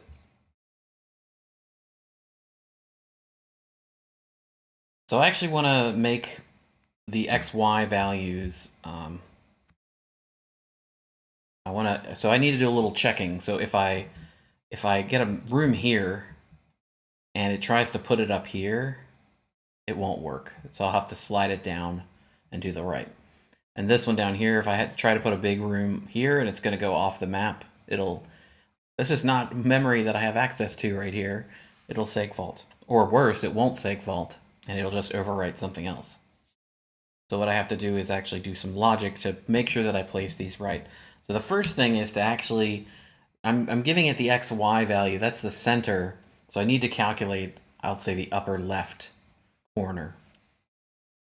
So what we do is x equals x minus room width divided by 2. So if the width is 10, it's going to subtract 5 from the x value you're passed. And then the same for y. So now we're placing it, this isn't perfect way to center it, but basically centered. And now we check if x is less than 0, we're going to say x equals 0. So if it pushed it too far left, and then if y is less than 0, okay, so first of all, let's comment what I'm doing. Place room, so coordinate is center. Check if room, it will be off map. Okay, and if x is greater than map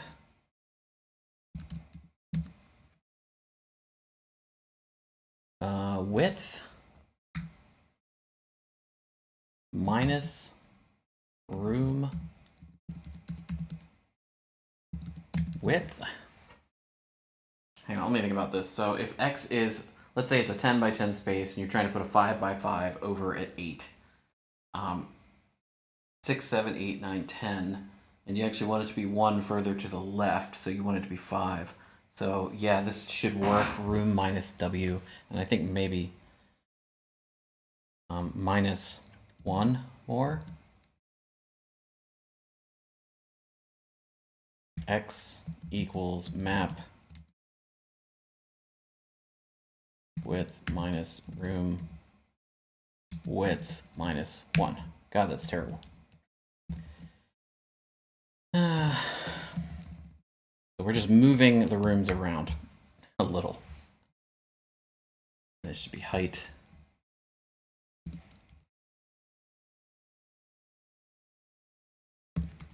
Height.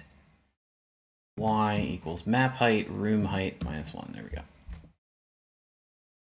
So I'm pushing it minus 1 so that I have like a wall around the whole dungeon. We don't want any room to be like off the dungeon. We don't want it to open to the east and not have that ultimate east wall of the dungeon. So then place the map.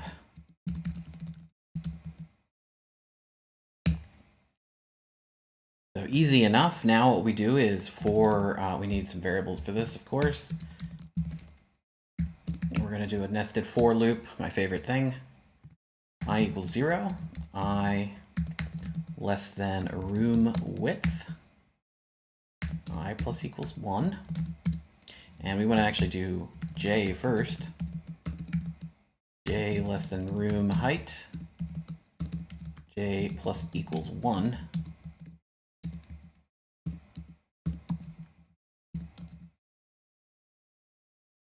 Okay, so I'm going through every space of the room that I'm putting, and I'm going to say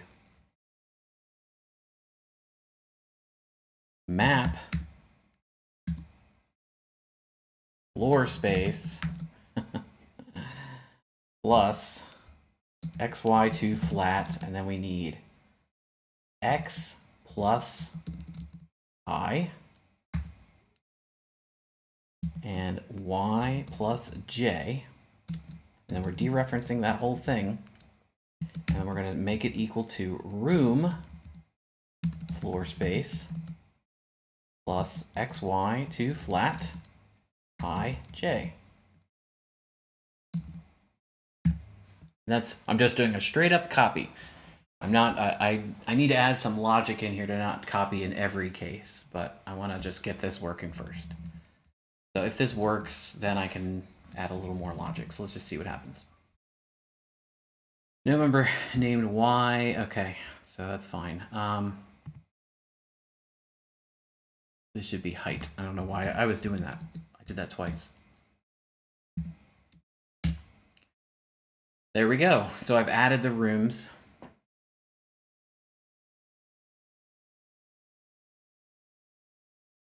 I don't like that these are only 2 high. I thought 3 was my minimum here that I was doing. Yeah, I am. I'm doing 3. I'm doing 8 and 3 as my minimums. So a minimum height of 3. It should not be doing 2. Min height, max height, min height. It should be 3 to 8 or whatever.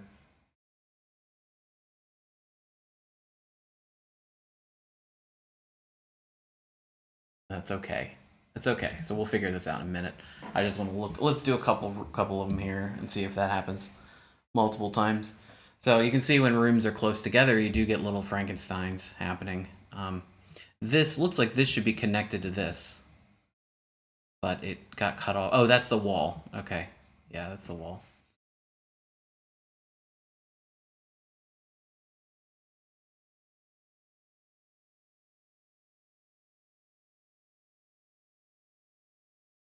Hey, Locke. Welcome to YouTube.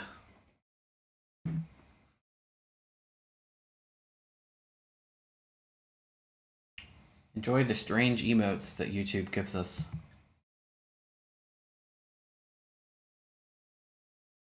I think cat in a box is a popular one.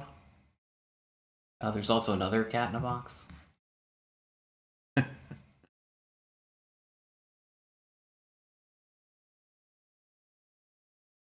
How do I close that now that okay, there we go. Yeah, this is hopefully just temporary, but I'm thinking long term if I should divest from Twitch if they give me back my account. The fact that they had no oversight and just automatically shut me down indefinitely like that is I don't cotton to that. But I just I wonder if I should work on divesting from Twitch because they would. I mean, YouTube is no better. It's just really upsetting that they would have no oversight and just let the automatic system happen. It should have been an automatic. I mean, obviously, if my account was compromised, yes, shut it down. But they should have had a person go in and say, "Oh, this person's an active streamer that got compromised. Let's send them an email and tell them how to protect their account and tell them what happened. Tell them what OAuth key they have on their account led to all this." No, they don't do that because I'm an affiliate. And the crazy thing is, I've been thinking about this, money-wise, Twitch would not exist. Obviously, Twitch would not exist if not for the users. So the users are the ones that hold Twitch up, Twitch economy. But I'd be willing to bet that the affiliates are the ones that I would imagine the affiliates are funding all of Twitch's overhead. So all of Twitch's operating expenses, bandwidth, stuff like that, the affiliates generate enough views and enough ad views and enough subscriptions from viewers, from users, that pays for everything. So the affiliates are like the bottom of the pyramid. Actually, the viewers are the bottom of the pyramid. The affiliates are directly above them. And yes, obviously the partners are the real money makers. So like if this happened to a partner, they would not have shut them down. If a day of streaming, a partner would lose them $100,000 or whatever, it wouldn't do that. So, I mean, 100,000, that's obviously a gross exaggeration, but I don't know, some of those streamers make a lot of money. So I'm just, they don't care about the affiliates, but the affiliates are the ones holding up they're paying the operating cost of the whole site. So the partners are pure money making, and the partners are the ones that are, you know, prioritized. But I think that, I don't know, that shouldn't have happened. Anyway, it is what it is. Okay, so I figured it out. I see why the minimum room size is 2 here. It's actually 4 because the wall counts. So wall, floor, floor, wall. So I should actually make that, instead of 3, 3 would be a thin strip. I should make it 1, 2, 3, 4, 5 as my minimum. So minimum height should be 5, and then maybe maximum height should be 8.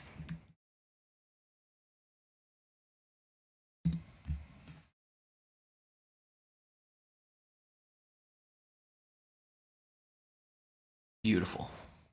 Beautiful.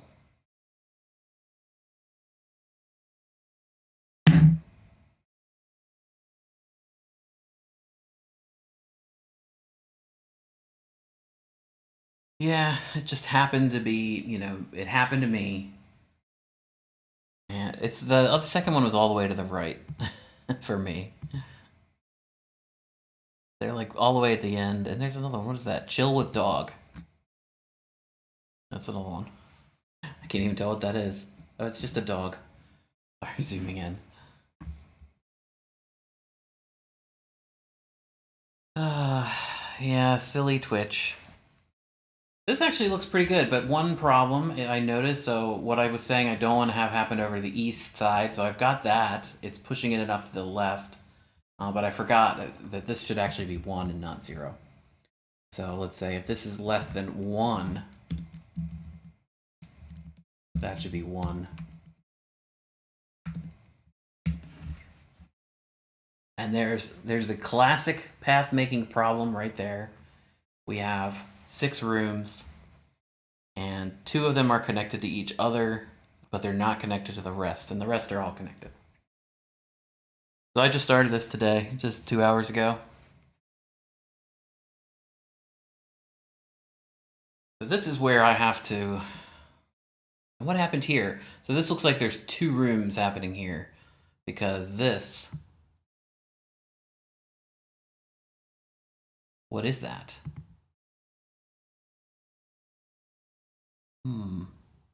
I think this is a room, so this right here is a room.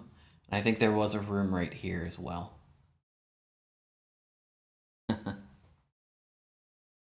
You're official. You found Chill with Cat, and what's the other one called? I don't even know what the other one's called. I've watched some people on Twitch. Chill with Cat and Shelter In. Yes, I've watched some. Those are the most popular ones, I'd say, on at least from the streams that I've watched. Chill with Cat, I think people like it. Engage with your audience. Start a Q&A. Answer questions. Viewer questions live. Start a poll. Let your viewers weigh in. Okay, there's some tools here I can use, and I'm not even a YouTube affiliate, whatever they call. I should replace Mochi. I should have Mochi here. This thing. In a box. Chill with Mochi.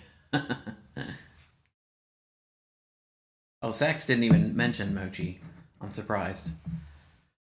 Sax is a fellow Contact fan.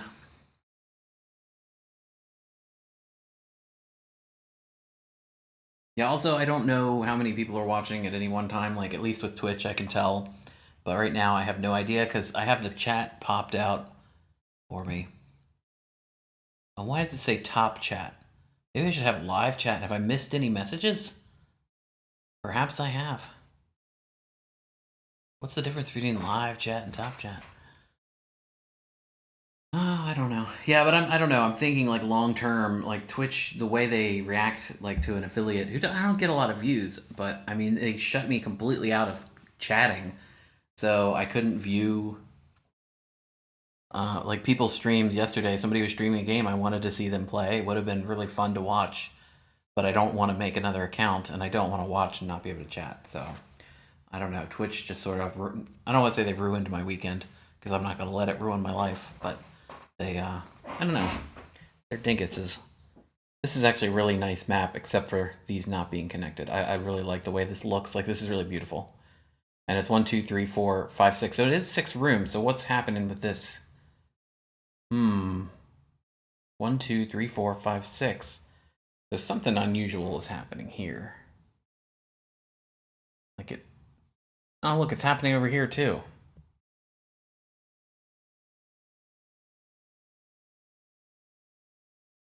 Why would that?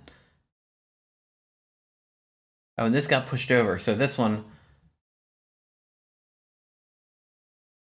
Huh. This should be higher up by 1 because it should be centered. The room is still there. The room marker is still there.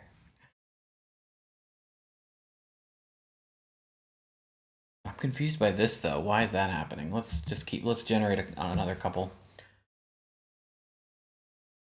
Oh, okay, yeah, that makes sense. That's the wall. There's not another wall here. Oh, and there's not a right wall.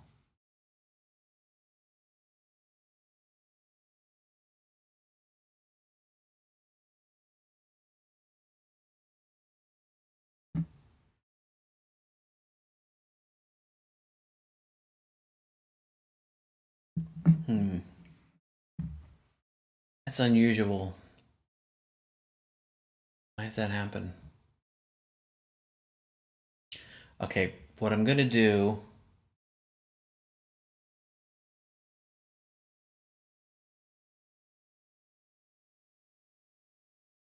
Confused. I'm confused by this. Like I just have to think why that would happen. Why? Who would do that? Who would do such a thing? Before I do any other logic, this makes sense. This path right here, there's a wall.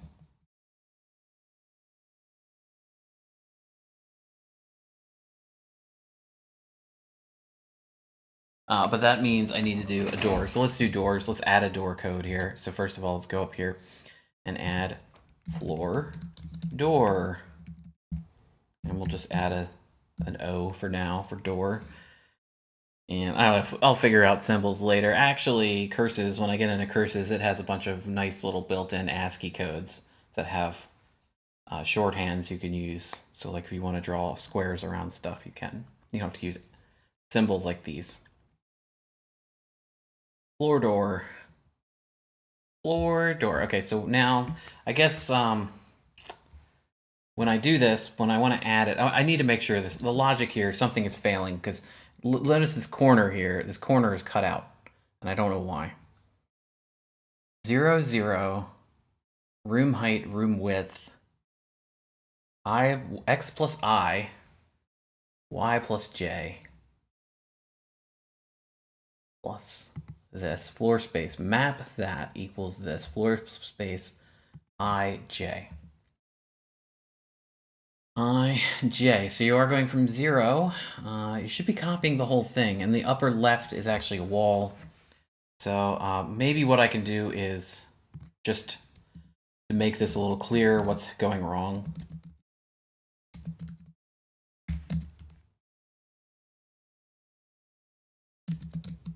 We'll just make these doors for the time being. And then that will tell me what's happening. So this is just some temporary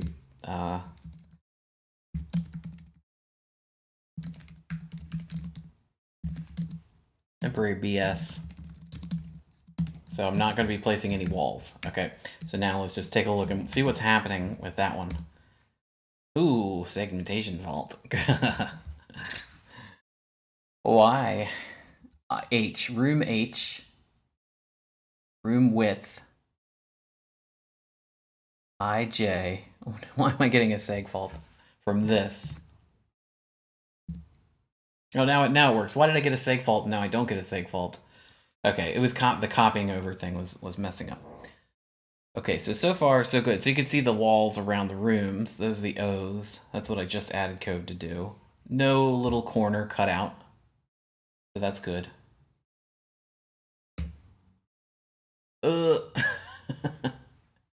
This was not happening before, and now it is. Oh, look at that. That is so cool. We got two rooms kind of crunched together there. And that'll be fun to do, to add the logic to Frankenstein these together. And let's see, do I have any that have the corner cut out? So that's what I'm looking for, is the corner cut out. Now I'm getting seg faults. I was not getting seg faults before. Weird.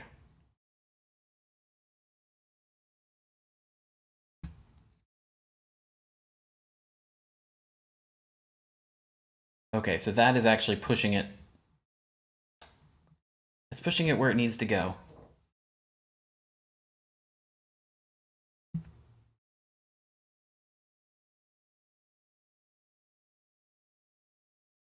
I will have to go through and get rid of that when that happens.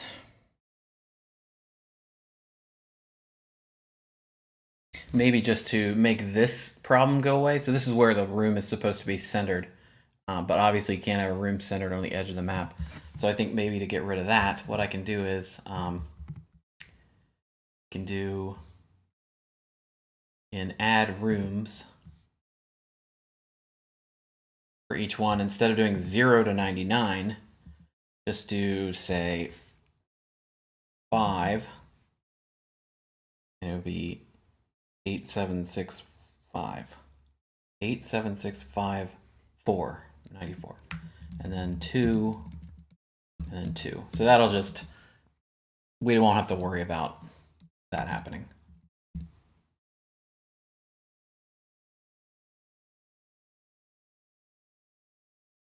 And now, of course, still getting a seg fault.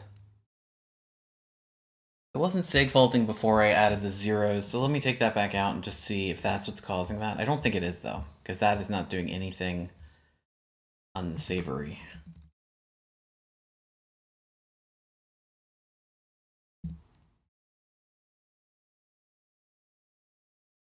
Huh. What happened? So that's what's happening. Something is happening.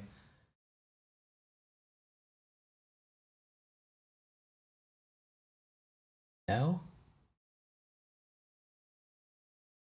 Bus error. Oh boy. Seg fault. Bus error. Okay. So we're getting some bus errors and seg faults. I think, no, when it's trying to print it, I think that's when it, because look, it's printing and then it has a bus error, or it's printing and then it has a seg fault. Oh, I don't remember how to debug. Let me think about this. It's been a while.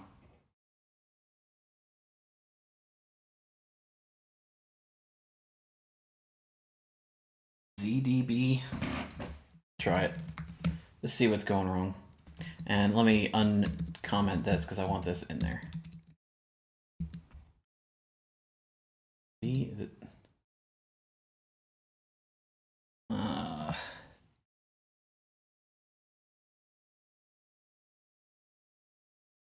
Why don't I remember? This has been so long. Not Z, apparently. What is... Let's look it up. What is Clang debugger? LLDB. LLDB. It's going to pop up a little thing here.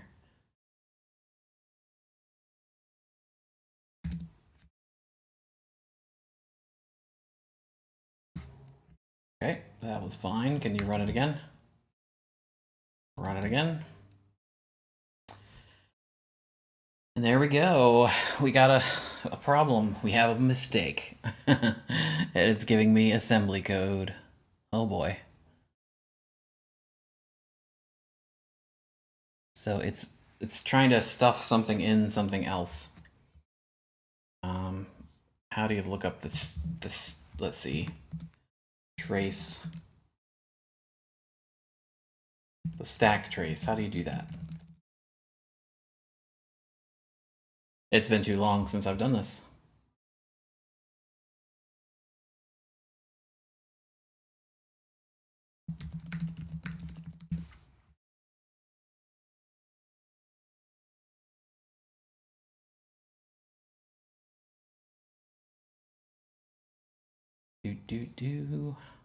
The backtrace, thread backtrace. Try that. Kill map space. Okay.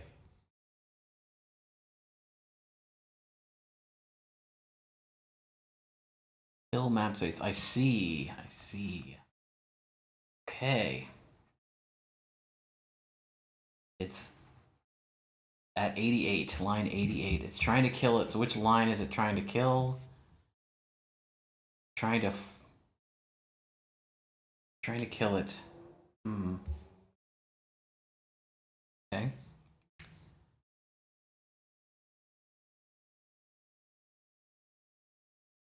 Make rooms. Okay. So you initialize the map space.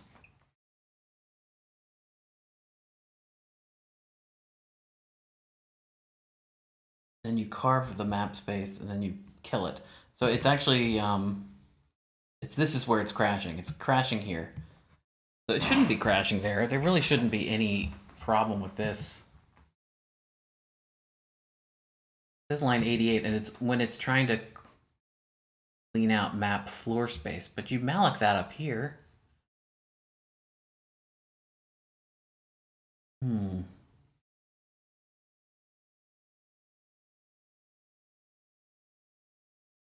You're definitely initializing a map space, right?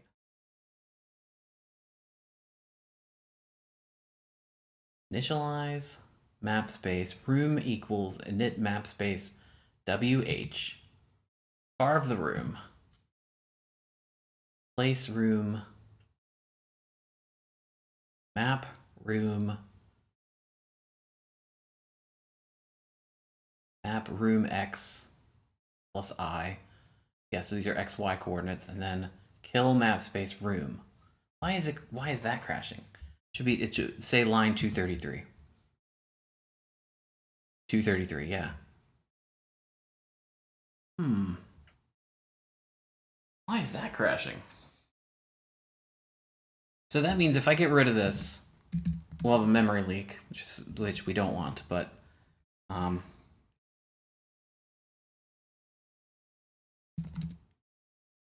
we won't get the crashing ever.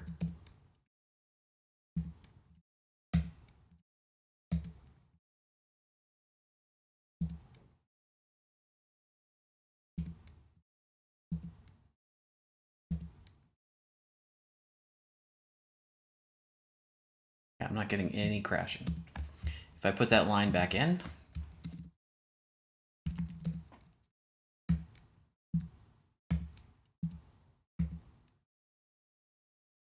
not getting any crashing. Changed nothing. Not getting any crashing.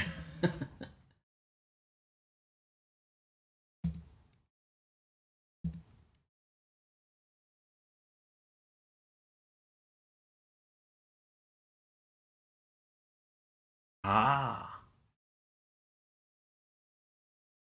Got a crash.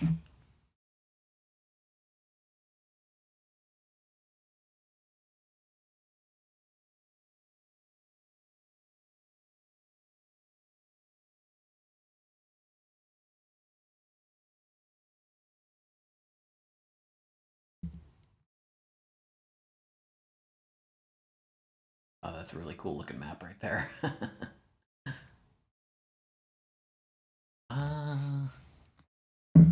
Gotta crash. See if it's the same thing.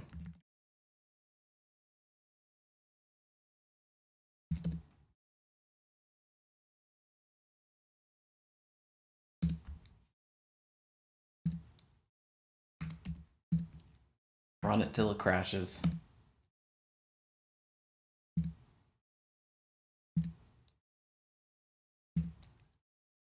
Also, the randomized seed thing, it's like every second changes it, so you have to wait a second. All right, there we go.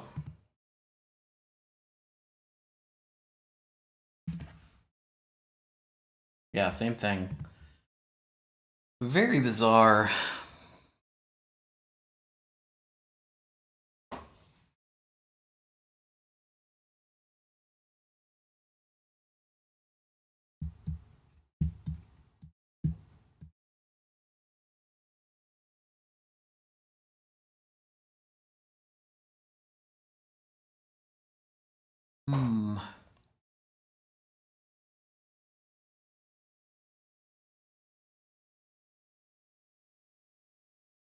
It's trying line 88. 88's killing it.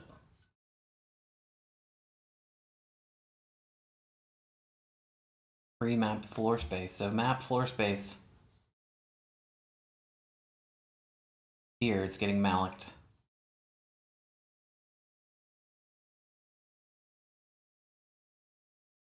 This is actually a problem with you know, let me see if it's the seed real quick. So let's try this again until we get a crash. Okay, no, it's not the seed. Same seed. No, different seeds.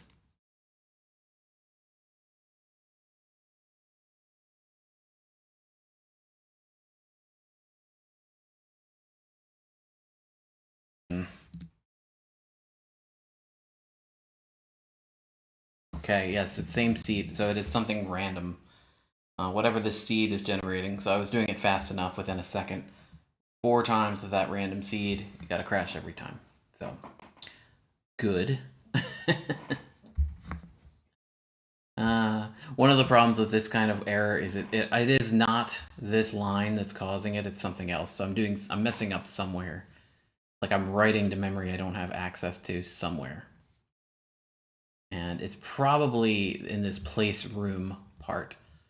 So if I get rid of place room in here, I will never have that error.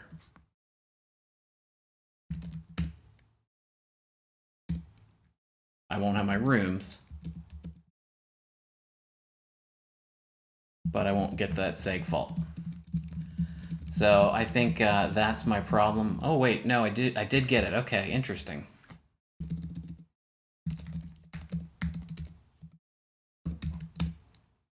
Welcome back, Sax.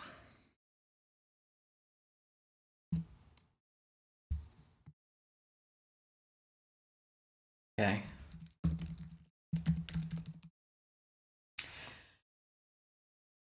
Same line. Line 88. Yeah, it's kill map space, still doing it. So, damn it.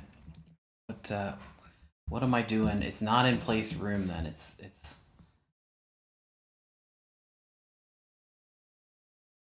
init map space. Room. No, room. That's the same one. Damn, I thought that might have been it.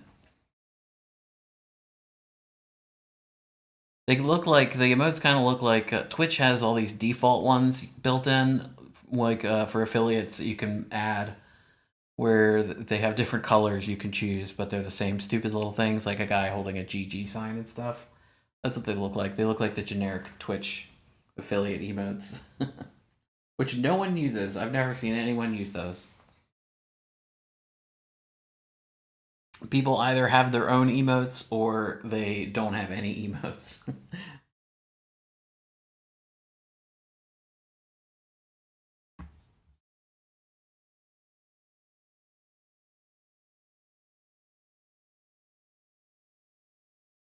Map space. Okay, well, I guess what I can do is I can see... I know this is where it's failing, so I can see what the width and height are, see if that's what's doing it.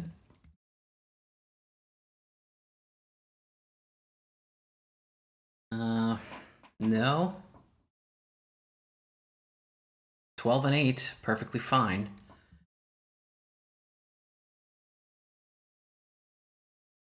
14 and 7, perfectly fine. 1, 2, 3, 4, 5, 6. Yeah, it's room 6.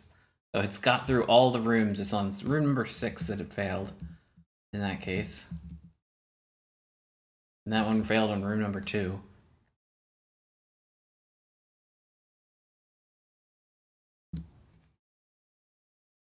But if I take this out, it will work. It'll work every time. Right?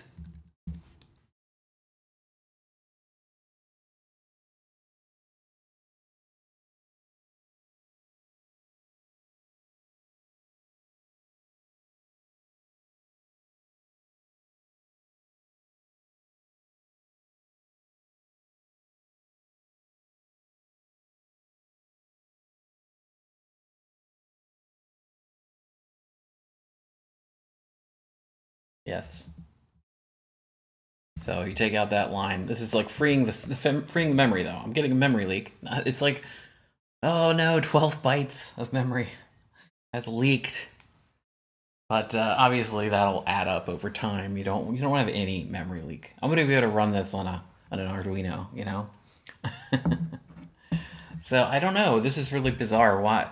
When I've had these kind of errors before, it's never actually this line. It's this line is triggering it, but somewhere else I have written to memory that I don't have access to, and that's what's done it.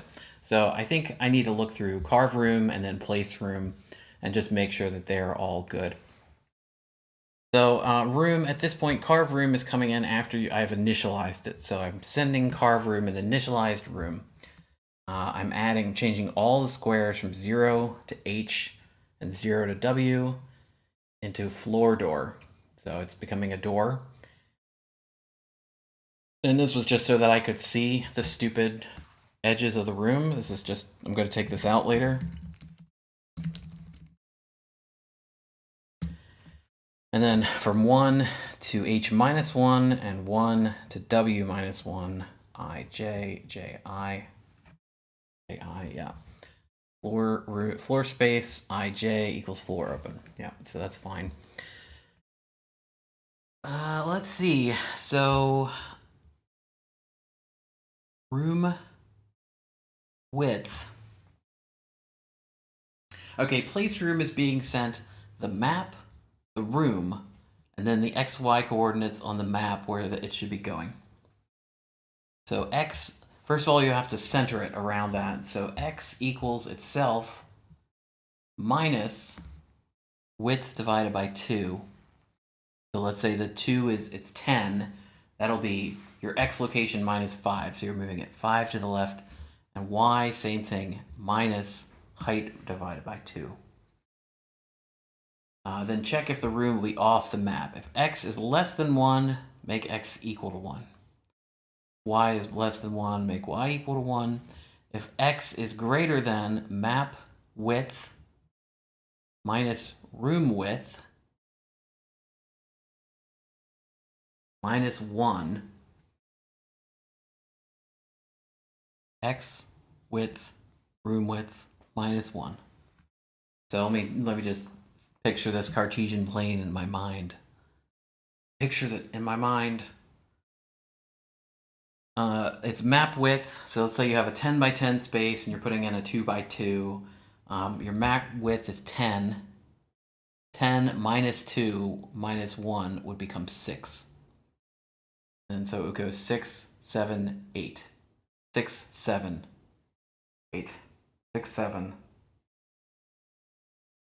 So maybe that should actually be not minus 1.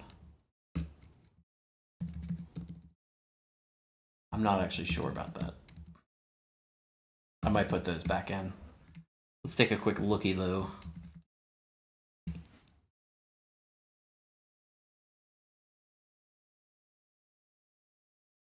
Okay, more common seg faults, so I think that was right. I can't picture it though. I cannot picture it. 10 by 10 space, it would go from 0 to 9. So that would be, if X is greater than 10 minus 2, which is 8, minus 1 is 7. 7, 8, and then 9 is empty. Yeah, so this is actually right. I had it right. Yeah, I want a border around the map, so I don't want the room to be right on the edge of the map. So that's fine. Let's see. So that's good. So now for J equals 0, J less than room height, and J plus equals 1. So we're going through I equals 0, I less than room width, I plus equals 1. This big horrible statement is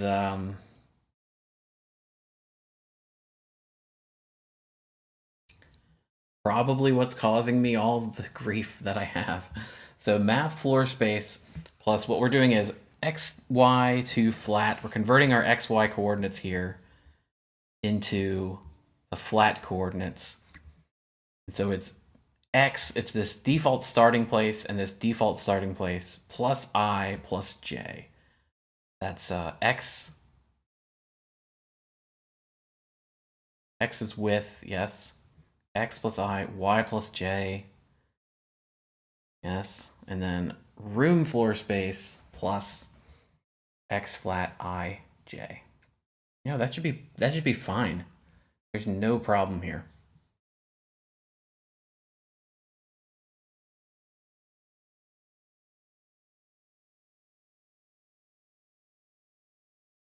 I don't see any problem at all.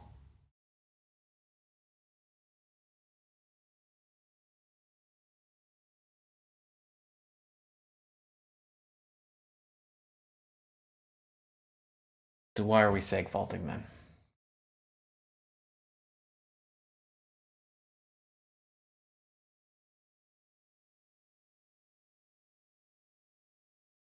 Okay, what if I take out these?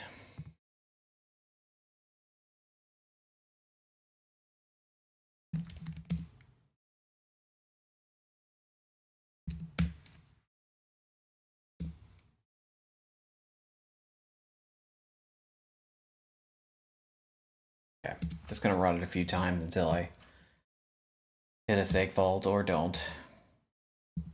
So this is, I'm making the room,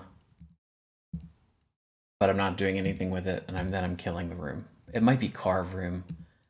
Might be the carving. Carving.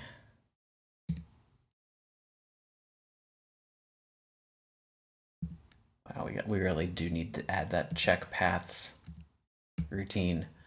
Seeing so many rooms not connected to the other rooms. They're usually pretty good.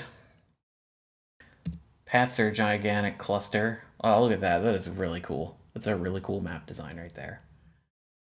But they're all right next to each other. 1, 2, 3, 4 rooms down here. One room here, and then one room over here.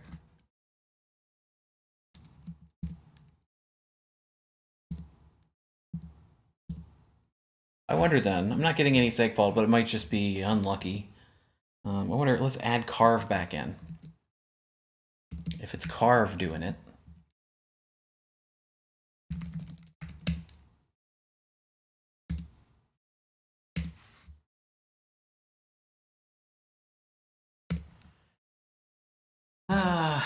Let's see, carve. Are you carving?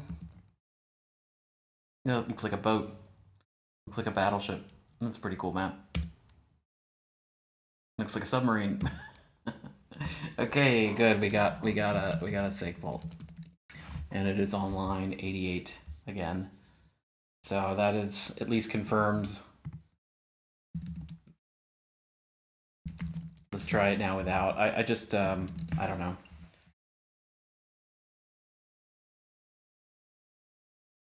Wouldn't that be funny?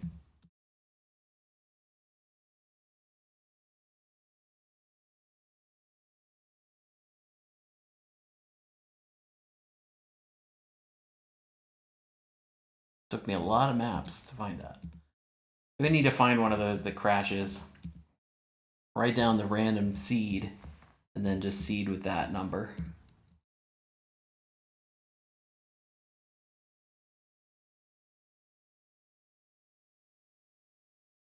A lot of variety. This itself could be a game. You generate one of these pictures. This looks like a fish hook or like a bent up umbrella or something. Like, what do you see? It's like clouds or it's like ink blots. What do you see? Yeah, so I think it's actually carve. Carve room is messing everything up. What if I just put in place room? Ah. Okay, that caused an oopsie. We gotta trigger an oopsie.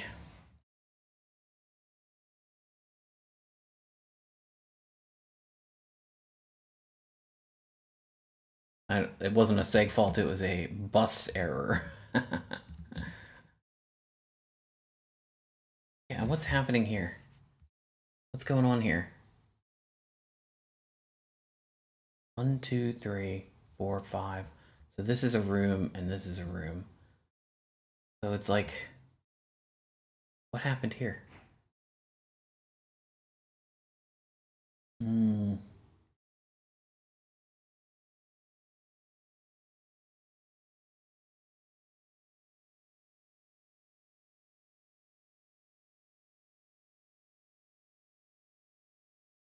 Okay, we need an error. Let's get an error. There we go. We got an error. Put char floor sim. Okay, that is bizarre. Floor space xy flat ij. Okay, so that's unusual. That's what we're getting our bus error. Floor sim. So maybe this is the problem. Map h, map w, map floor space plus xy2 flat ij. Yeah, that's right. Dereference. Huh. Interesting. 1, 2, 3, 4, 5. 1, 2, 3, 4, 5.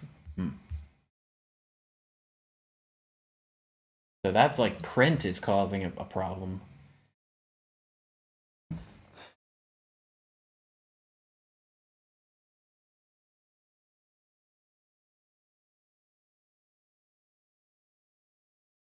Why?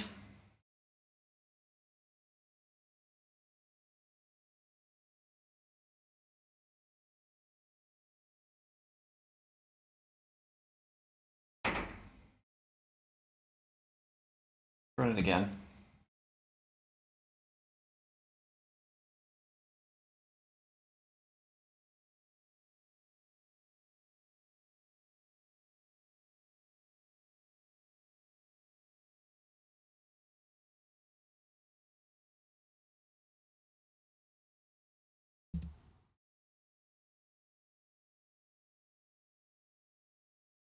Same thing. Okay. How do I print variables? Is it just like print I, print j? So that should be fine. What if I do xy to flat ij? Can I do that? How do I call a function from LLDB?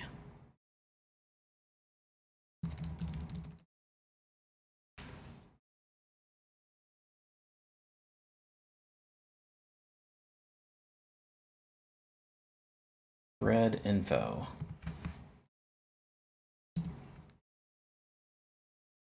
No.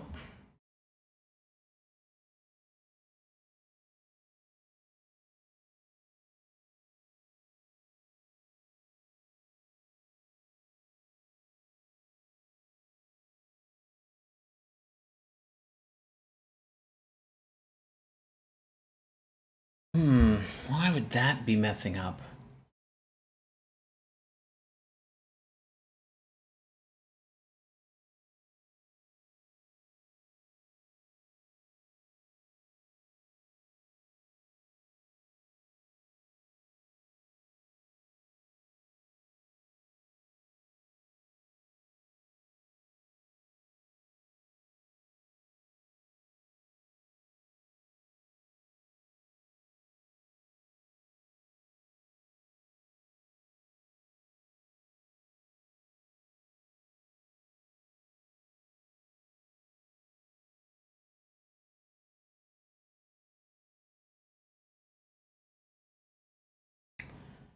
I don't know. I'm just really utterly confused by this.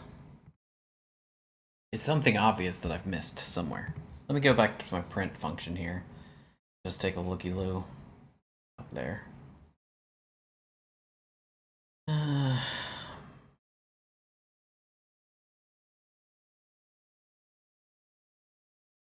For j height, okay, so j is your y value, x map width, and then I plus 1, j plus 1, put char floor sim, and then it's map floor space plus xy2 flat ij. That should be good.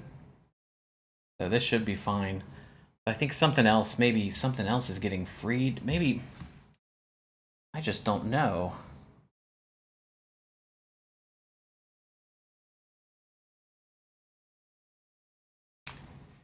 Like it's killing.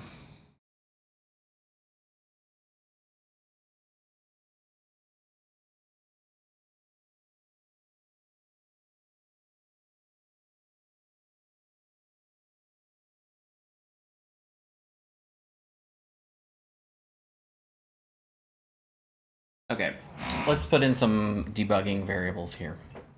So int xcur ycur is what we're gonna do.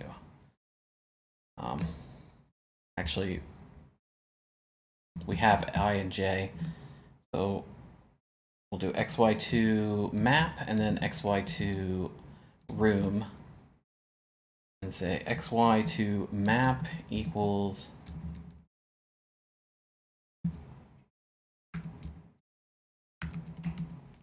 x plus I plus y plus j, and then xy2 room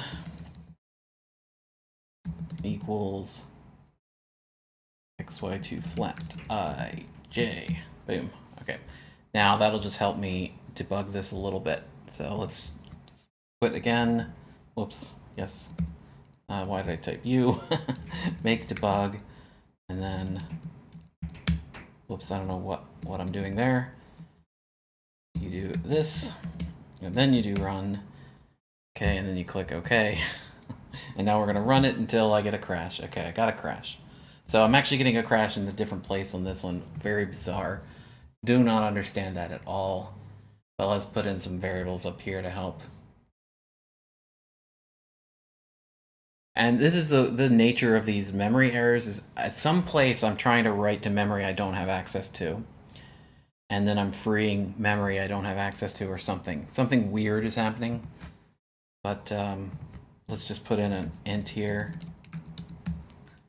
And then put xy2 equals xy2 flat I, j. Okay, now I have that. Get out of here, make debug.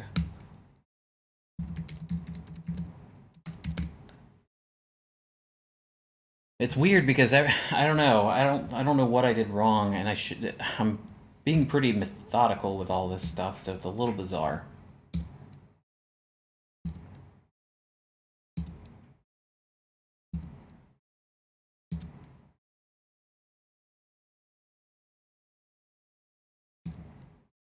And it doesn't always happen, so that's the worst. That's the worst. Like, why are most of these? And then something weird is happening here. Like, it's trying to print something. It missed out on printing something.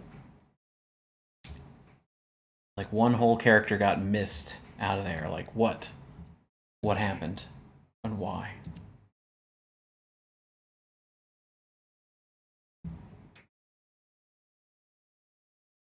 Okay. So now we got our problem. So let's go ahead and print xy2 and see what that is. So 695. So 695 is the value there. That should be fine because it's 100 by 25, so there's 2500. So that should be perfectly fine.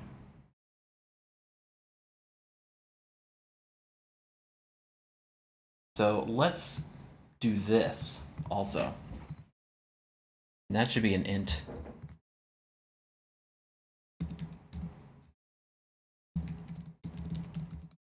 So let's just do that. Map floor space plus xy2. We'll just do it the easy way. There. If only debugging were easier. Yeah, like, what did I do wrong? Like, it's just so weird because I don't know. I was being really methodical.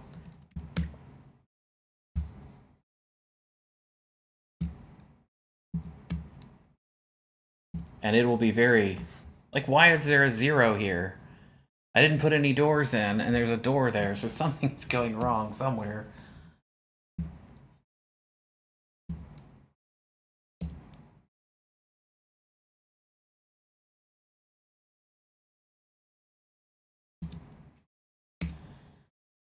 Oh.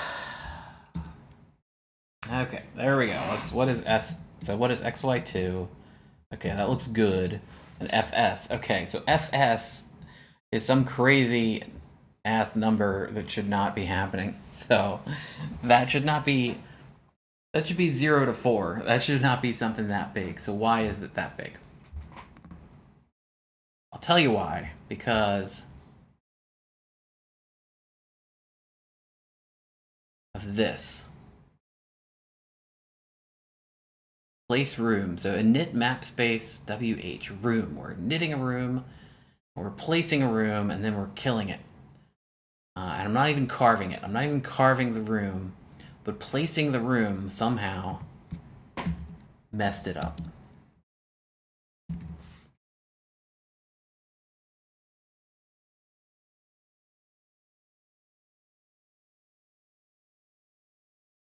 Init map space. Okay, so what does init map space do? Let's go back. Whoops. Let's go back to the. Okay, hello thing.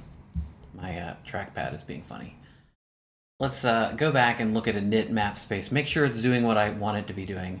First of all, it makes itself. It makes a map. It makes a new map space. It sets the width and height that you send it. Then it adds floor space, so it makes space for that. W times H. So 10 times 10, it makes 100. Yes, that should be fine. And then for I equals 0, I less than the width times height, I plus 1. And then set that equal to wall. So that should be fine. It's making a wall.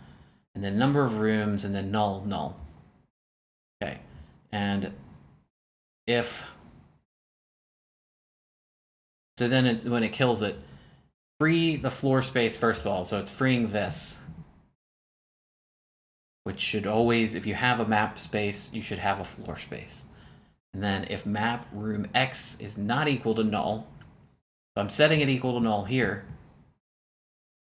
But if it's not equal to null, I used it somewhere else, then you free those. And then you free the map.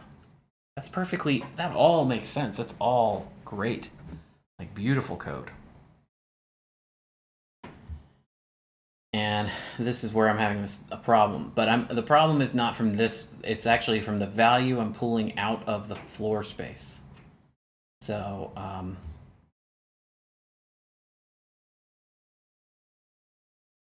okay, so when you add rooms, you're setting the rooms equal to the number you're adding. Room X, you're mallocing the space for them.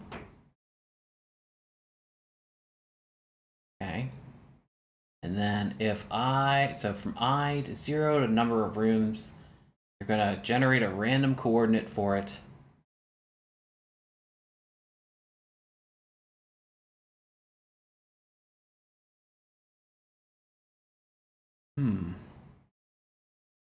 I wonder if this is messing it up in any way. It could be. Oh, but no, it can't be, because I'm not adding rooms to the rooms. Rooms within rooms within rooms. I'm not doing that. So I'm not even coming in here to the room. This is only for the map. Or room, okay. Check rooms are far enough apart.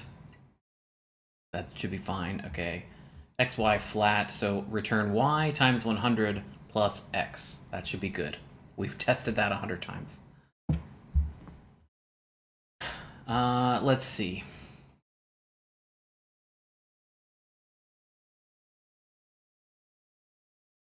If dist is less than minimum distance, then you go through and you set all the rooms equal to floor to walls again. Then you free all the rooms. You free the rooms and then you add rooms again. That should be fine.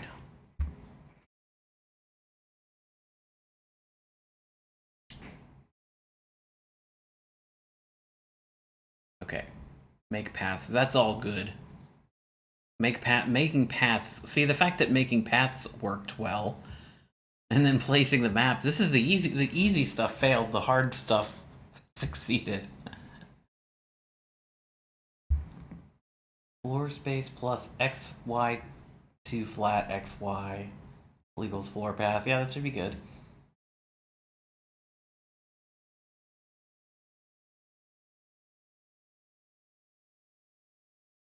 Check paths. I don't have anything happening right there. Just return to 0.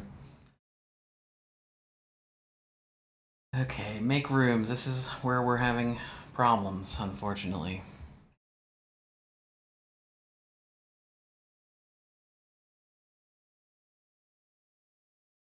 If I do this, this should be fine. Like, I should never get a problem if I comment out carve room and place room.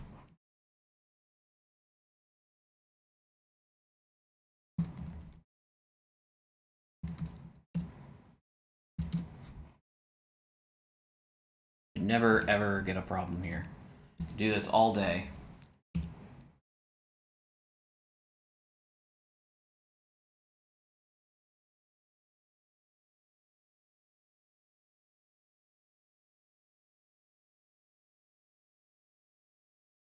Three off.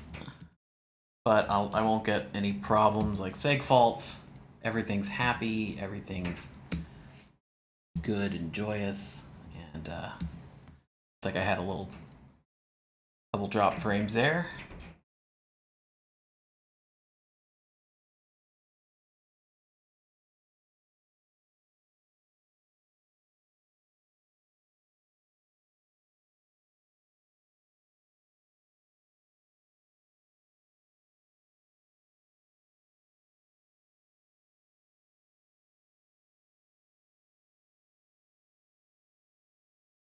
Yeah, looks great. Nothing going wrong. And I've done this like 30 times and I've not seen any wrongness happening. Okay, that's fine. So then I do carve room. What happens if I do carve room? So I'm just carving the room. I'm not doing anything with it.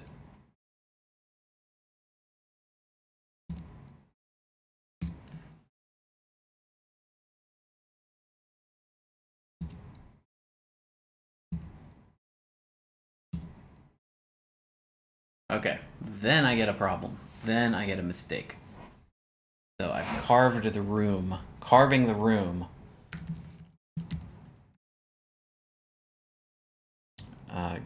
When you go to free the room, it makes a mistake. Carving the room. Oh man. So you pass it the room.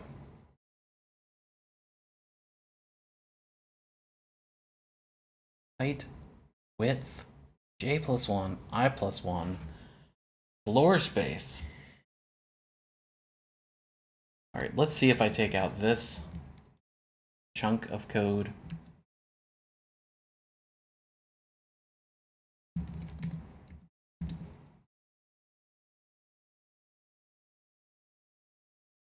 Okay, immediately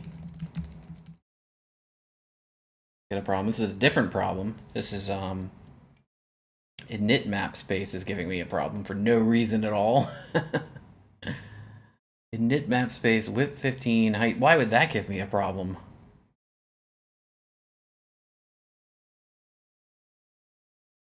S zone malloc should clear. What does that even mean?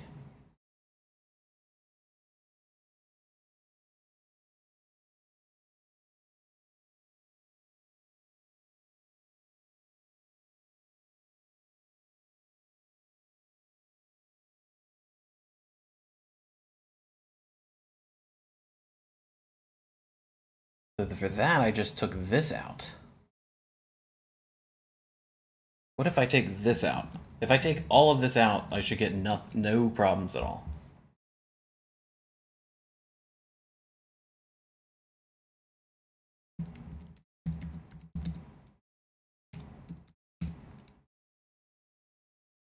It should just run, and it's like I didn't have carving the room happening at all.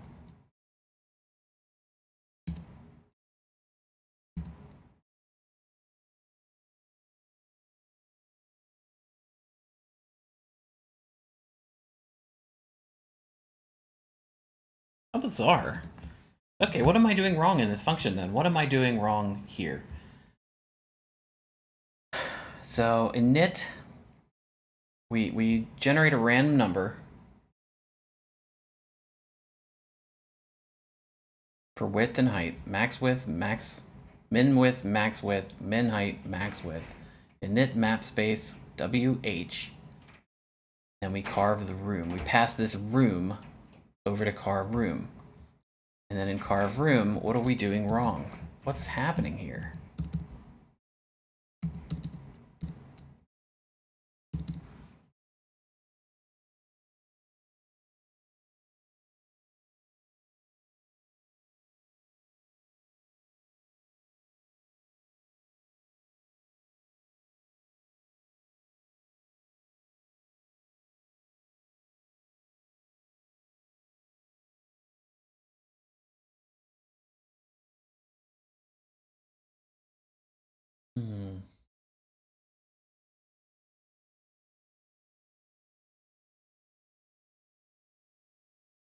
Room floor space plus xy to flat ij. That should be good.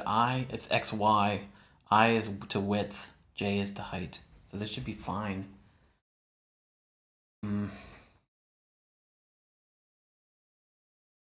It doesn't actually die in here though, but it dies when you have this code running. So that's why I'm almost certain like this is what's causing the problem. But it looks fine to me.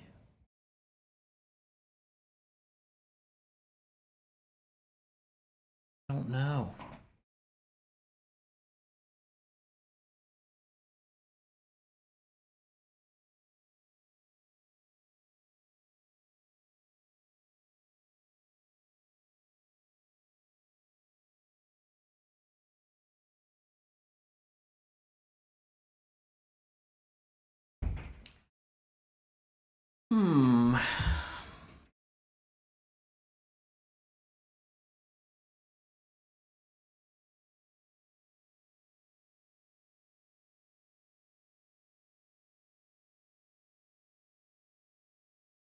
When I find the problem, it's gonna be so stupid. It's gonna be so obvious.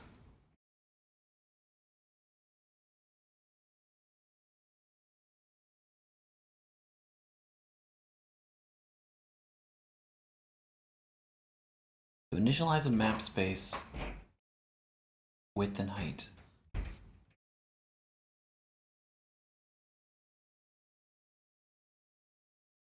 Ah, I see. No, that's add rooms though. No, it shouldn't be that.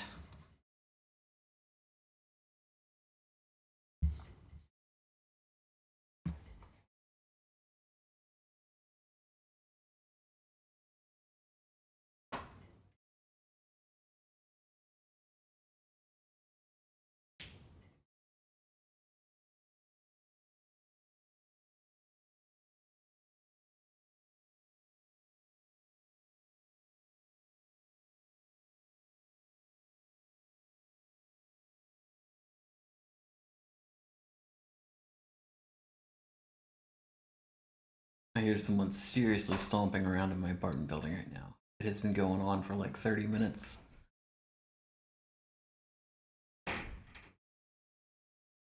That was a different stomping. I hear just like a random thump every few seconds. Like someone's just thumping somewhere.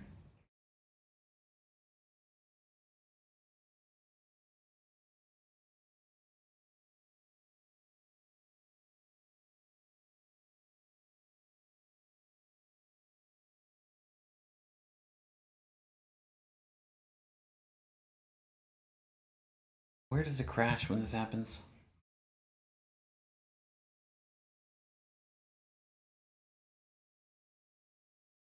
Someone crashed on a init map space. Width equals 15, height equals 8. And I think that was with this taken out. Let's see if we get that again.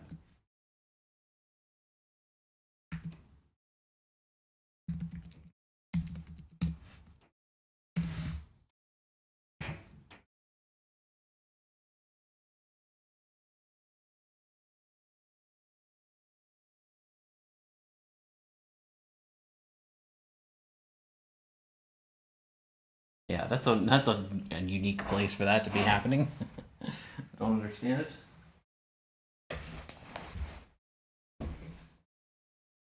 I'm about to start going in and putting print statements everywhere. But width equals 15, height equals 8. That's another. That's what it was last time. Let's see if that's what the issue is every time.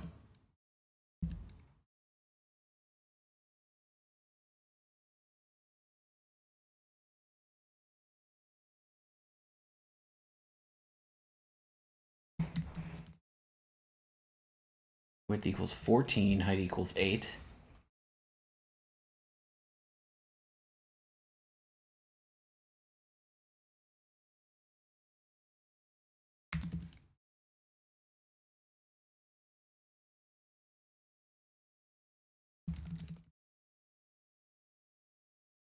14 and 8, okay. See a common theme here.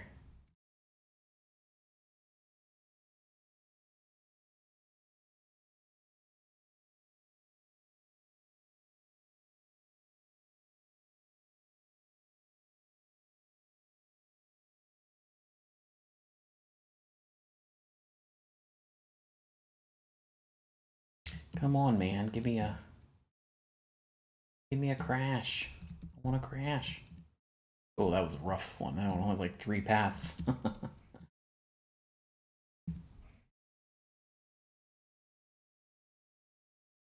right.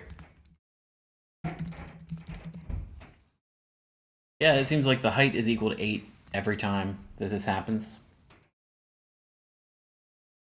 I don't know if that's a coincidence. Been 14 and 8 the last few times, but I think it was 15 and 8 before that.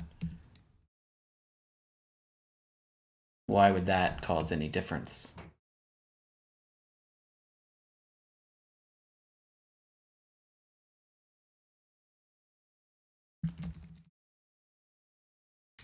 Ah, 15 and 7 that time. So it's 15 and 8, 14 and 8, 14 and 8, 14 and 8, 15 and 7. Which, it doesn't make any sense for that to even, width equals 15, height equals 7. Like, that shouldn't even be a problem, honestly. Let me just look at this init map space again. Floor space equals malloc size of what floor space points to times width times height. So that should be fine. That's a normal way to write that.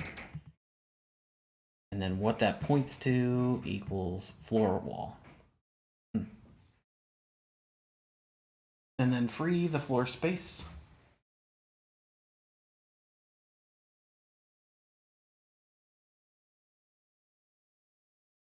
Yeah, I've noticed like battleships and submarines in in there. It's like a Rorschach test for sure.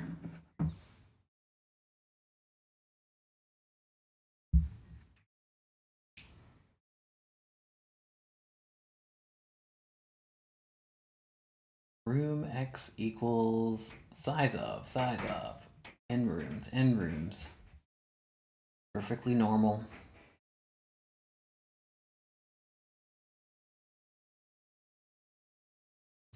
Perfectly good.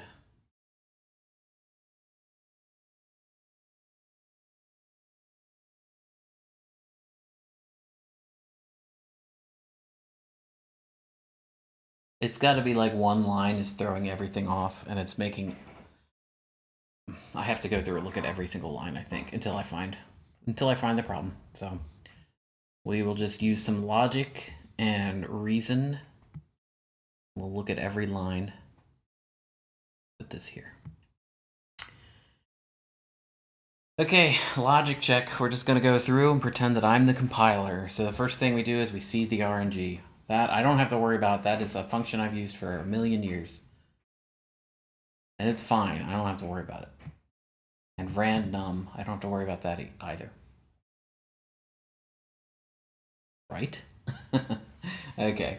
The first thing we do is we initialize the map space with width 100, height 25. Okay, so we're going to go into there and we're going to say, first of all, malloc, allocate the memory for something the size of a map. Set the width equal to width, height equal to height, then allocate memory for floor space. The size of one floor space times width times height. That's great. And then I equals 0, I is less than w times h, I plus equals 1. Change every floor space to floor wall. Good. Then this is basically mem set, but the way that I did it. So like, I don't know how to use mem set, so I did it this way, but that's fine. That should work. It's logical, it makes sense. Width times height, they're coming in from external. Size of map floor space. And floor space is what? An integer? It is. Everything's an integer today. Okay, for I equals 0, yeah, we did that. Okay, then the number of rooms is 0, and we're just nulling out those pointers so that we don't accidentally crash later. If you, like when I try to clear the rooms, when I try to free the rooms that I make, I'm using a map space. I won't have any rooms, so I'll set these equal to null. Return the map. Okay, so now we have an initialized map in map. And then we say add rooms map 6. So we're in add rooms map 6. Number of rooms is 6. First of all, set the number of rooms equal to number of rooms. So that's in that structure now. And then room X and room Y, we're going to allocate memory for them times the number of rooms. So if it's 6, we're allocating the amount you need for 1 times 6, and that's good. And then for I equals 0, I less the number of rooms, we're going to generate XY coordinates for them. So X equals random number between 5 and 94. Y equals random number between 2 and 22. Room X plus I equals X equals Y. So we're keeping track of where it is. And then we're setting floor space plus whatever this is equal to floor room. Okay, so this is XY2 flat. So this converts my XY values into flat coordinates. So I have, it's a one-dimensional array keeping track of flat coordinates. So it's Y times 100. If your Y is 0, it'll be 0 plus your X value. So if your X is 10, it'll just be 10. If your Y is 1, it would be 110.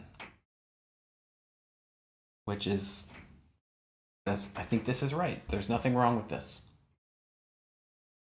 X and Y times 100, because it's 100 long.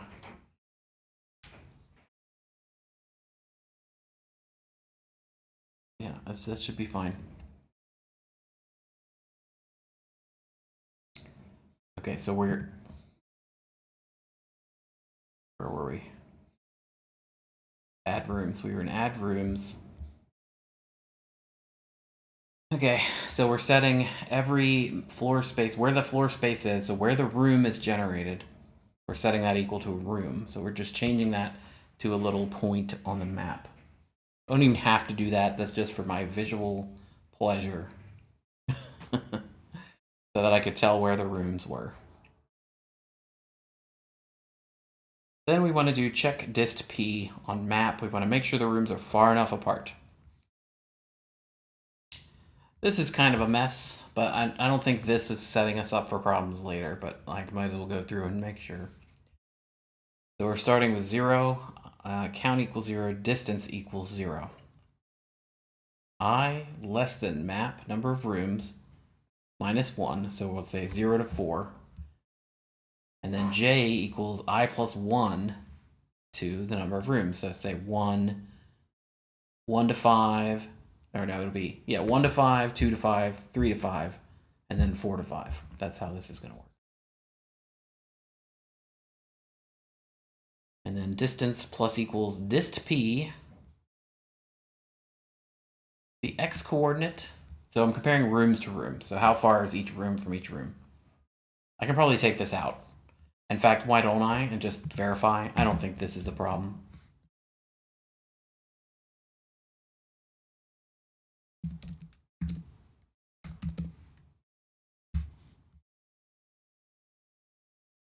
And do I even have the crashing code in right now? I do. It's a whale. It's a biodome. There we go. Yeah, so still getting the problem. So it was not check distance p. I don't have to run through that. The only thing that might be doing is if you find the distance is below the minimum distance, it goes through and it changes the floor space back to floor wall. It frees the map rooms But that should be no problem at all. I wonder though, say I got in there.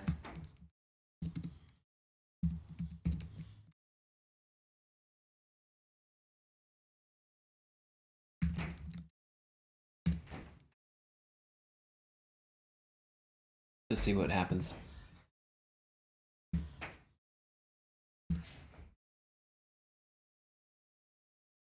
Okay, yeah, so that it got in there. Yo, it was fine. Now let's get a crash.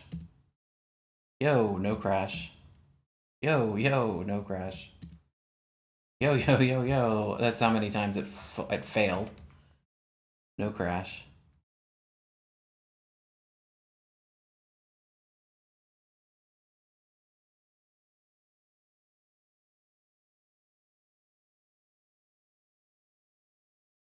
Yo. So I got 3 crashes there. Or I mean, I got three minimum distance and then a crash.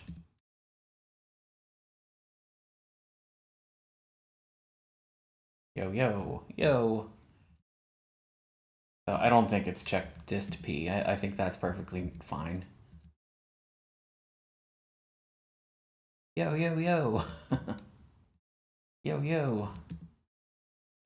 This is my debugging. Yo. So there's 3 and no crash.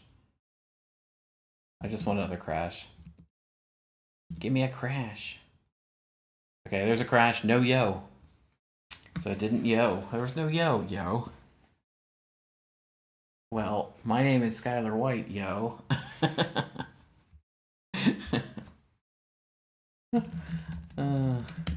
That's every time I put in yo, I'm gonna think of that scene in Breaking Bad. 14 and 8.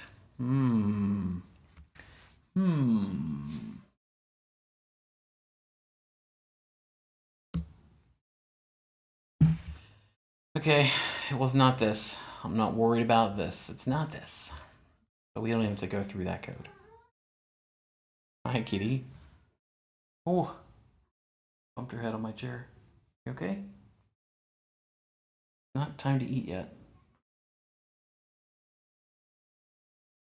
Time to eat yet. Okay. So let's see, where was I? So I think we get through add rooms fine, and then make paths. Do I even need to look at make path?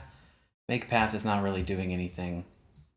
I guess there's one thing I wanted to look at here. Okay, I don't, oh, there is an XY flat. X plus I, XY, room YI, yeah, XY, that's fine. Okay, then make path. Anything I need to think about on make path? Make paths just kind of goes through and does a bunch of crap.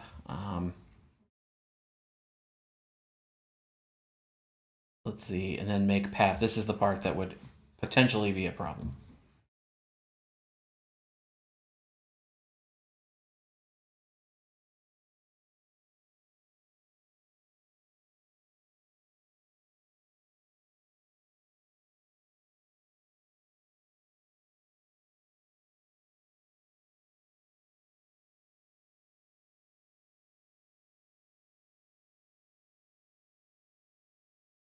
No, that should be no problem at all. That looks fine to me. Floor space plus XY flat.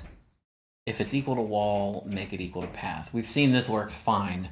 If I comment out carve room and place room, like it's perfectly fine. So that's logical. That makes sense. Far so good. So we're good up to here. This is where we start having a problem.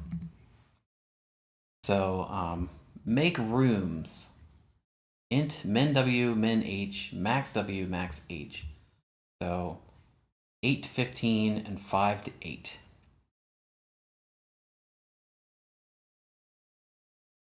Let's go to make rooms. This is where I have to really buckle down. I don't know why I scrolled down. There's like a thing here that I could use. I was already there. So let's see. First thing, I make a pointer. So in min w, min h, max w, max h. Okay, that's good. IWH. Then map space room. So we're making a room. It's just a pointer now. So we say for I is equal to 0 to less than a number of rooms. So basically make a room for every room. You have 5 rooms, make 5 rooms. W equals random between min W and max W. H equals random between min H and max H. So far, so good. And then we initialize a map space of that size, which should be fine. Gone through that code. There's nothing wrong with that code. Then we carve the room, then we place the room, then we kill the room. We repeat it.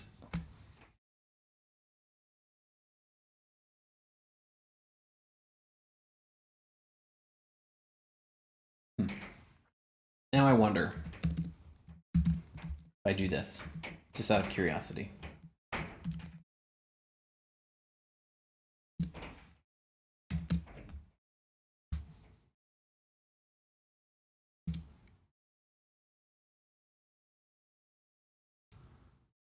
Okay.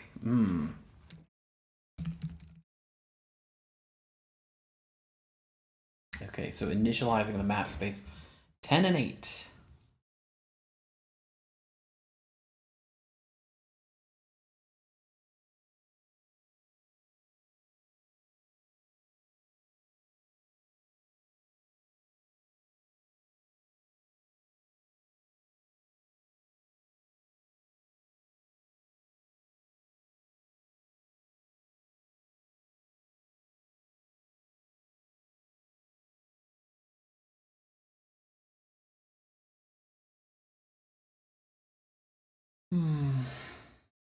Let's see. Why would init map space give a problem? Maybe no. I mean, we're not killing the map space, but we're just saying point to something new. This returns a pointer of type star map space. So I don't understand. Number of rooms. W and H. Room equals init map space WH. Should not be a problem. Then you carve the room. Then you place the room. Map room X plus I. Room Y plus I. Yeah. Nothing wrong there.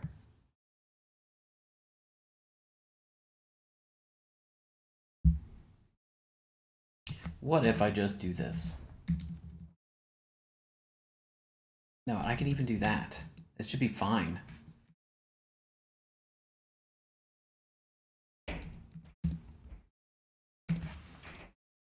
It should never, ever trigger an issue. Problem is, I've been through this code several times, and I see nothing wrong with it.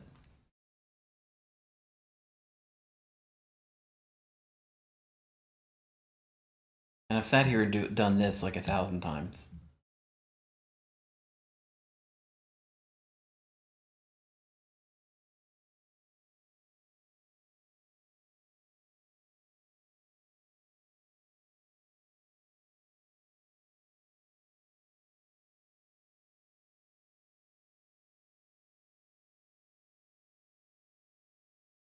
It was a hamburger. Or it's a hot dog. And this is Starship Enterprise. Right, this is actually a Romulan bird of prey. See the green? It would be a green ship. They have their nacelles up on top like that, I think.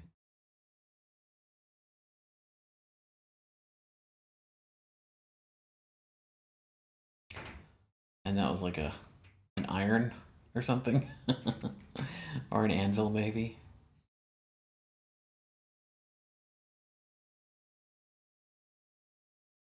Yeah, so that it is carve room and place room. This is the problem. This is the issue. What is going wrong in these? What is going wrong in these functions, man? That's all I want to know.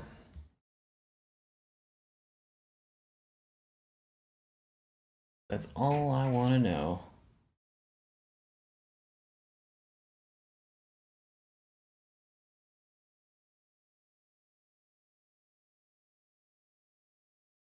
Even just carve room, like carve room is perfectly rational. You pass it a room, and then it goes from 0 to the height of the room, and from 0 to the width of the room. That's X and Y. X, Y. And floor space. And you're setting it to floor door. Floor door. Take that. Let's take this one out and just try that one.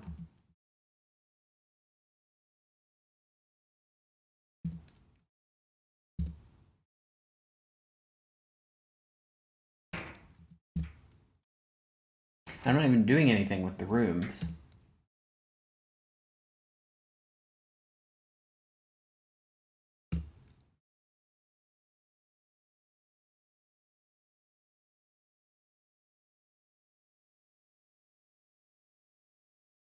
There's not a less than or equal to there, is there? Less than, no. Less than, no.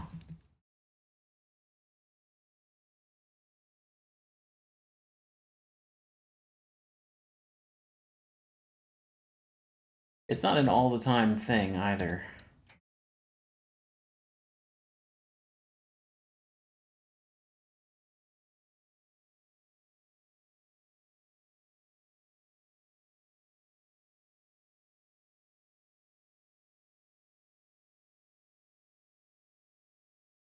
And now it's not doing it at all. Gotta be like the perfect conditions for a crash. I am going into that function, right? Oh, I'm not going into that function. That's the problem. Yes, okay, so that confirms that.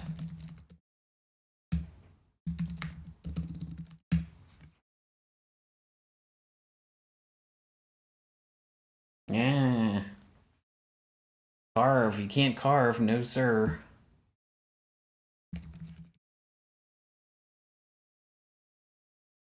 I think I've been stuck on this for an hour and 20 minutes now.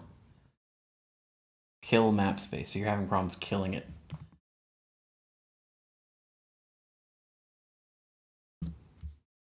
Let's try taking out that top one.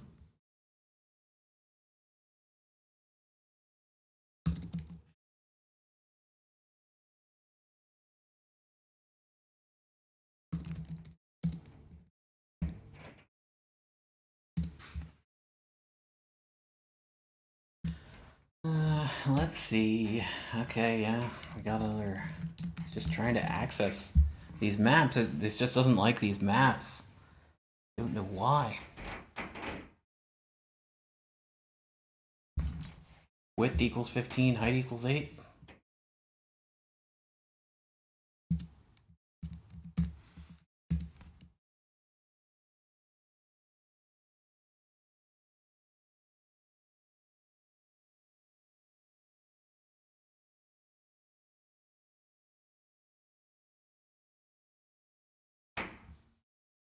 Creating it here, initialize the map space with height.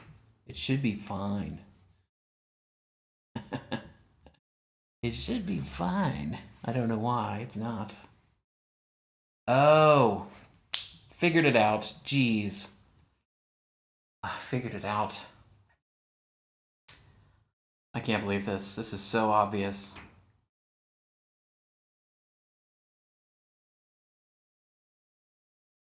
I feel like an absolute idiot. I feel like an absolute idiot. Oh, man.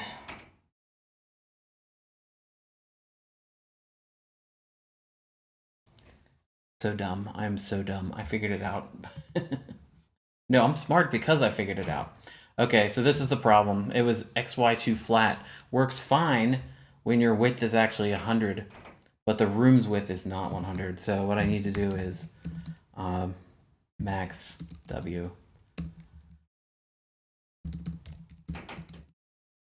Damn. Damn. That will solve everything.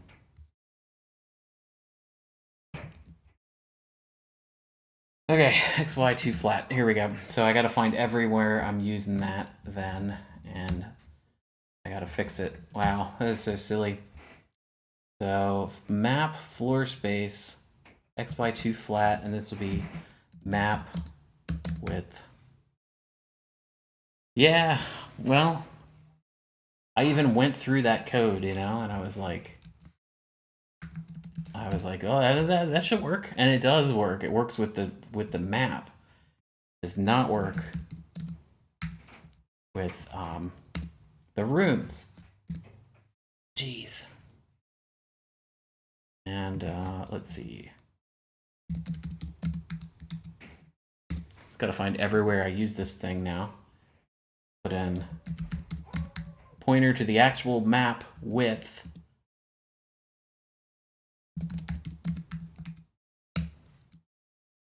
Damn. Damn. Well, I feel pretty smart figuring it out at least. See, now I do room width here, and all my problems are over. All of my problems. Oh, jeez.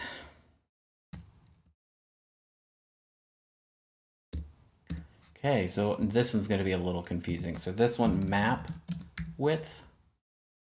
And then this is floor space room. So this will be room width. So, wow. Yeah, so now that I should never have a single problem running that again. So let's make debug just in case. Too few arguments on line 153.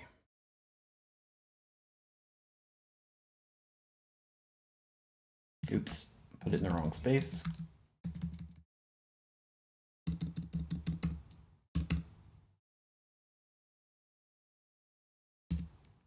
Oh boy. Okay, I can't read my own code. This is like infuriating.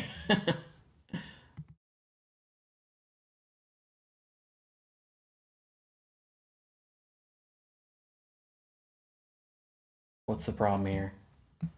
What's the problem? XY. Oh, I see. There we go. All right. Let's add everything back in. Jeez. Well, I'm never going to have that problem happen again. Like, I will always be hyper aware of that. And I should be able to run it 1,000,000 times and it should be fine. And I should never have any of those problems I was having before. I might have other problems, but I should never have those problems. Wow. It looks beautiful, though, let me tell you. Except for the fact that I'm putting in doors here instead of walls. That's okay. Okay, so now I can actually make the place rooms a little nicer. So I can take out this thing that I said take out later. So that was just so I could see the borders and like what's happening. That started out so innocently natured to like what happened? Why is this upper corner getting crushed in by the walls? No idea. Figured it out though. Yeah, I mean that's also, you know, when you are putting in parentheses, like this text editor shows you like, see how it turns yellow, it tells you where it connects. But I'm not always 100% paying attention to the code that I'm writing. Okay, so this is, it's copying it over. So if it copies it over, if map floor space, actually let's, no, that's fine. XY2 flat, X plus I, Y plus J, map W is equal to floor path. So what we need is another integer. Do I use these two? I don't think I do. I need another integer for the character I'm putting in. I'm just gonna call it C. That's probably stupid. Let's call it T for tile. Or maybe F for floor. Okay. F equals floor door. So essentially, if it's putting a room down and it's trying to put a wall, no, if it's trying to put a wall over a path, it should make it a door. So we also need this. We need if room floor space plus xy2 flat I j room w.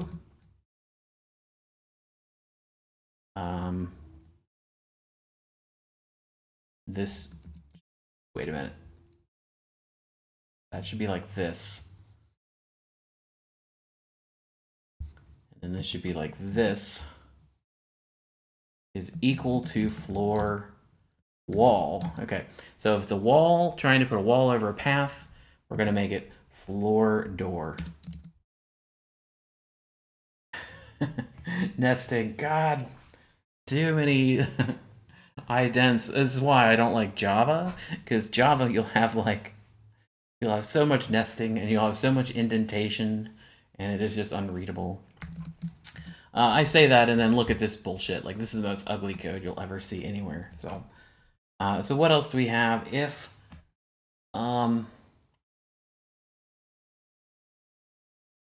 you're trying to put a wall over something that's already been cleared for another room, we don't want to do that. So xy2 flat, x plus I, y plus j map w is equal to, you know what would make this easier? Let's do it this way. So room tile, room floor, let's do map floor and room floor, okay? So I don't have to type that over and over again. So map floor equals this.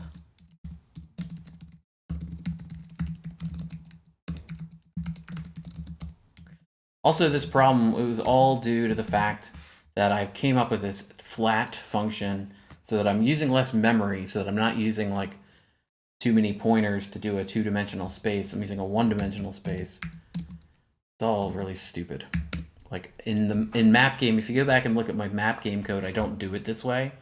And I end up using twice as much memory, but I would have had that problem.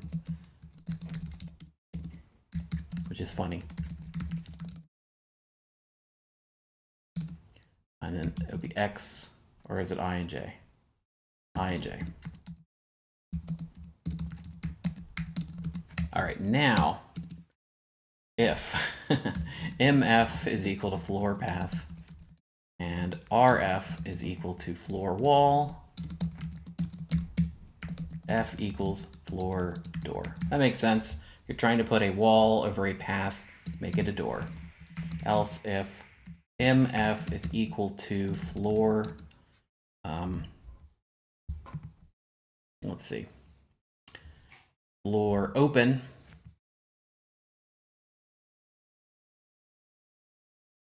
so if you're trying to put it on an empty space and rf is equal to floor wall, you've already cleared that space, so don't clear it, or don't put a wall down. What else? I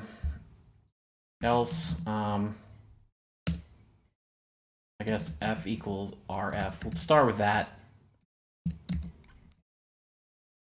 And then we have to put that in here. So map floor space is going to equal f. And I'll come up with more rules to put in here to make it a little nicer. But that should be pretty good to start.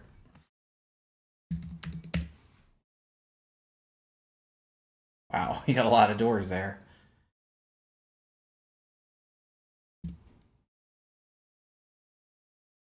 Because this would be, it's trying to put a wall. So the wall here, the room is actually, see all these dots where the clearing is? That's the room, but it's also the outer border of walls. So now you can see this was a wall, this was a wall. But instead of putting a wall down, there was a path here. It put it in both spaces. I kind of don't like it doubling up doors like that. But I think it's okay. And these rooms are a little too small. I don't like these too small rooms. But let's see if we get some. Wow, that is a lot of doors on this one. Yeah, I think I might have to figure out some logic for making just one door for one path. Or maybe instead of making them all doors, you have a chance to make it an empty space or a door. So if random 0, let's say 0 to 5 is equal to 0, make it a door, else make it a floor open. This is me. Rather than using logic, I like to use random. Wow, okay. This room all by itself. So there you got one door, and then you got an open space.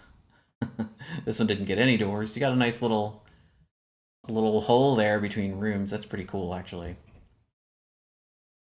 And, you know, the path right now is an equal sign. That was for my own benefit, but these are going to actually be like that. So let's just make that change.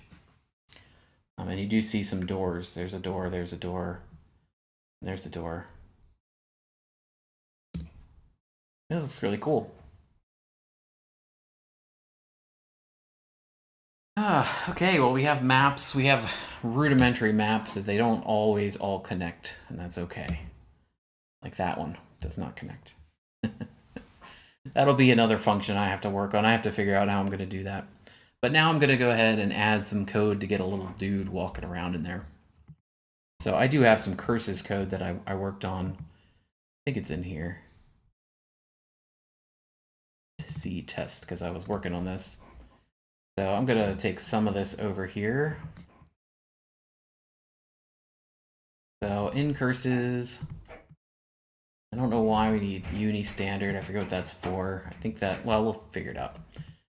Okay, so curses, just to explain what that is, when you're doing anything in the command line, every time you hit enter, it makes the thing go up one, like it scrolls it. And anytime you type a letter in, it shows up in the command line, right? So what you need to do is, if you don't want that to happen, like if I want to type A and have my character move left, I need to turn off echoing, I need to enter into raw mode, and there's certain things you need to do to prevent all the normal behavior. Another thing is, when you hit Control C, it kills the current program you're in. So I like to disable that as well. I want to disable that as well. I don't want people to hit Control C expecting something to happen and it just kills the program. So in curses is the library to do that. And I spent a little bit of time learning this. I had never learned this, but I spent a little time learning this a couple days ago, or a couple weeks ago, maybe, I don't know. And so I wrote, I spent some time writing it, and then I wrote it, I spent some time learning it, and then I wrote it from memory. So that's what I'm copying from, is from memory. So the first thing is you initialize the screen, you go into raw mode, and then you turn off echo. And then you do no delay.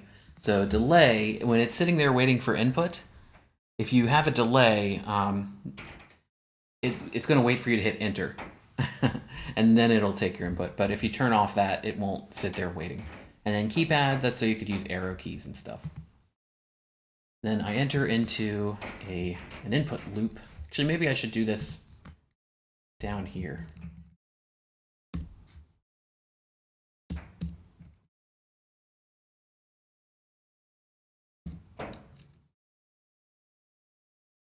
Okay, input loop here. Which is funny because I don't actually remember any of this stuff, how it all works. But I'll get it in here. So let's put that in there for now. Take out this print map space. And I need an int c up here. And while c equals getch is not equal to q, so q will be quit. Maybe, yeah, that's fine.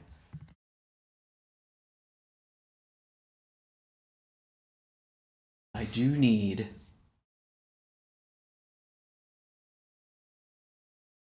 hang on, the thing I just took out, I need that.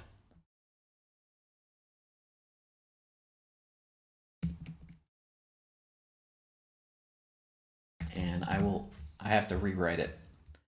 So while we're waiting for input, Q will quit, print the thing, and then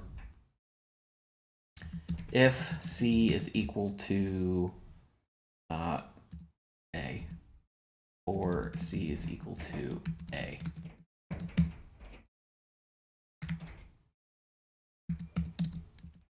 Okay, we'll add in that. Okay, and then U sleep, that's micro sleep. So that is micro sleep. What is micro sleep? I don't remember. Suspend thread execution for an interval measured in microseconds. Okay, so it's 1,000 microseconds, which is 1 millisecond. So sleep for 1 millisecond. So you need to sleep. If you don't sleep, you're just constantly polling for input, your CPU usage goes out of control. And so by just sleeping for 1 millisecond or 1,000 microseconds, it'll prevent that from happening. Okay, and then I need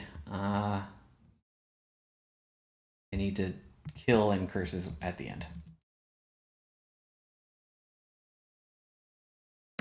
So end win. It's like sleep, but micro. I take 1 million micro naps a day where my eyes shut for a microsecond.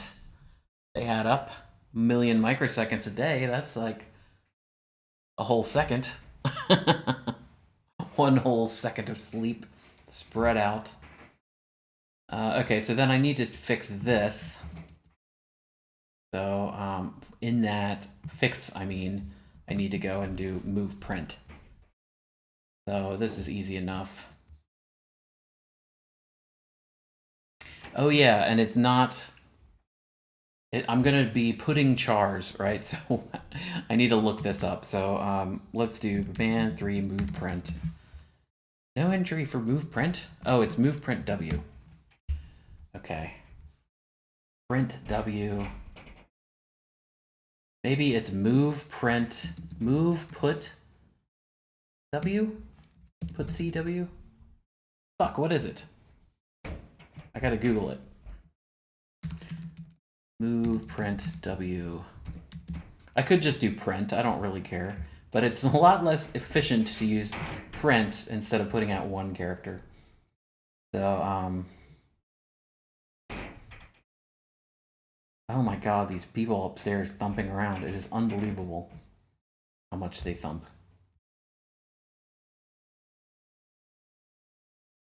What is put C? How do you put C in curses? This I do not know.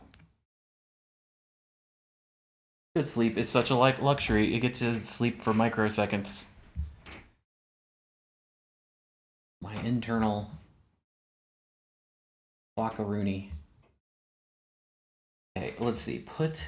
Give me a put here. Where are ya? Where are ya, put?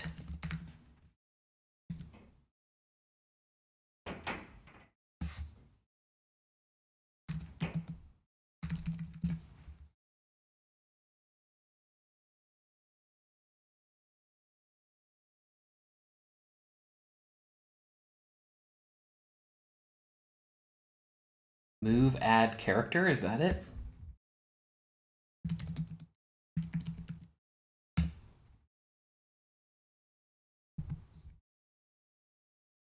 Let's see, move add character. You give it a Y value, you give it an X value, and then you do character. I think that's it, move add character. So move add one. Move add character YX. Move add character Y J X I. And then it should be this. And then I don't need that anymore. Let's just see what happens.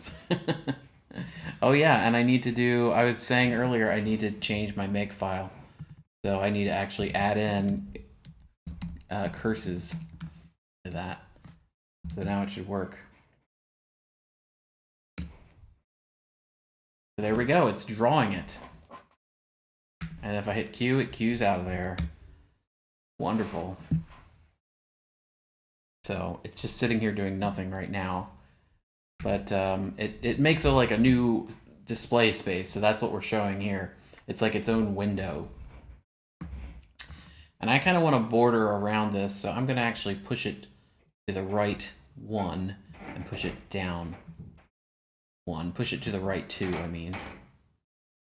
So let's go back to here and push it to the right 2 would be x plus 2, and then push it down 1. Yeah, so that's pretty good. Fantastic. Okay, so now I need a little character. I need to keep track of my character. So I'm going to have in here, like, I don't know, int cx, cy. And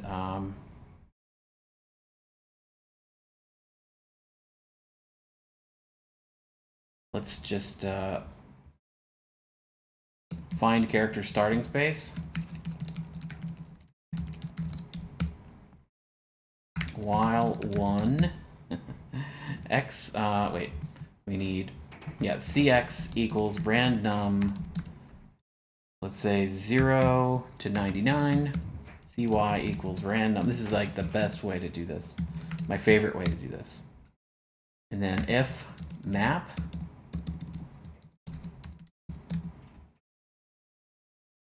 floor space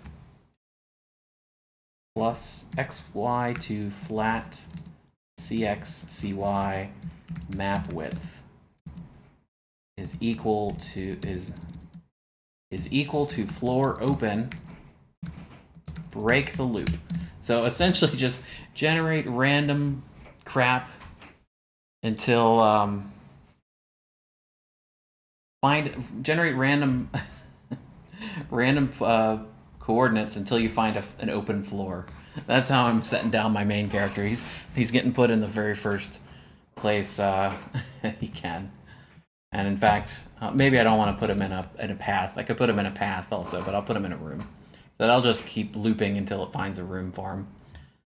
And then we also have to draw a character.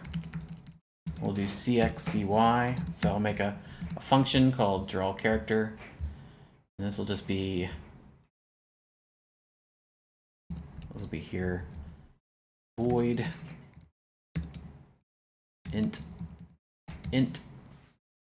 Okay, there we go. Now that's after dist p.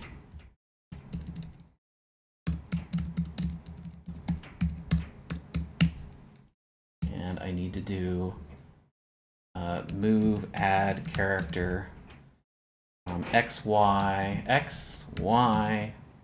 and then we're going to just do the @ symbol, which is the classic NetHack character. So let's just see if that works. Huh. It does. It does not, I mean. So I don't know how he got added there, because that's fine. That's not fine. So what's going on?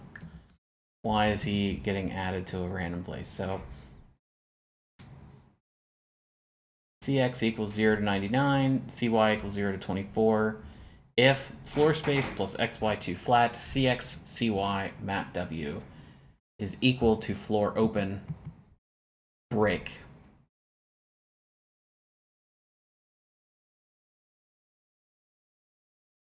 I cannot believe this thumping. It seriously sounds like someone's doing Ultimate Fighting Championship upstairs. Like they're just like slamming on the floor every few seconds. And it has been going on for like an hour. These people are out of control. I love community, living in a community.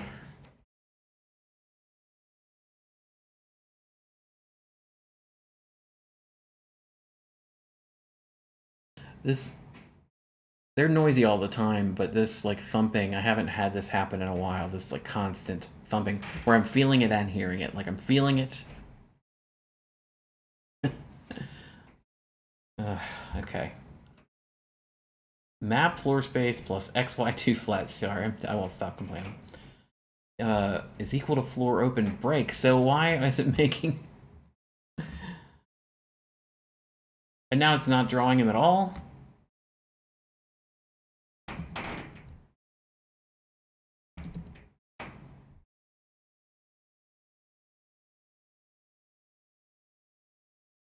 What the hell?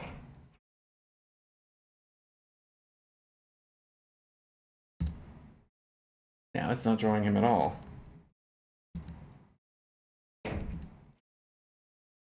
Weird. Okay, so this should be... He should be drawn... Oh, I see. Should be drawn here. Okay, it should be after you draw the map, draw the character immediately. Still not doing it for some reason. That's fine.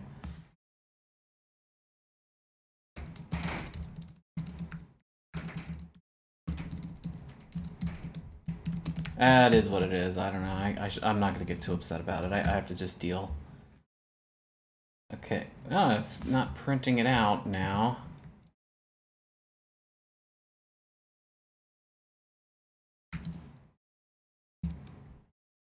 Okay, now it's drawing it. What's going on here?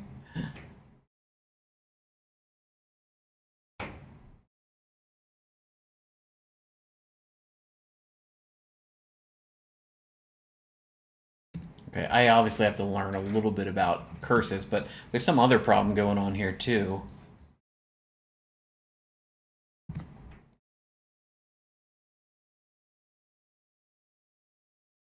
Here, I'll do that. Put that there. So that'll show me where they're showing up. Okay, so he's not showing up for some reason. 65, 4. Oh, yes, that's right. Okay. So I do have to add in there something else, which was... Hang on.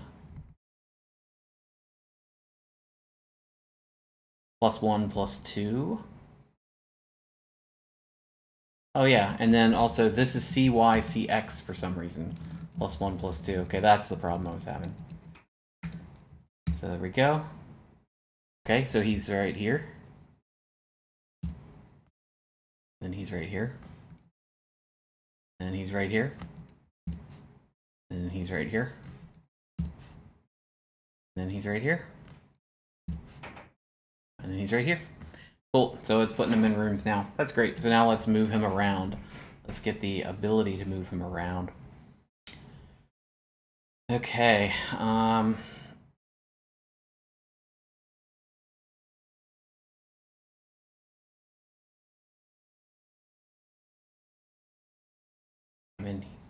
I'm in here. Okay. So let's do switch on C and case A and A. Okay, I'll do the logic on that. A should be left.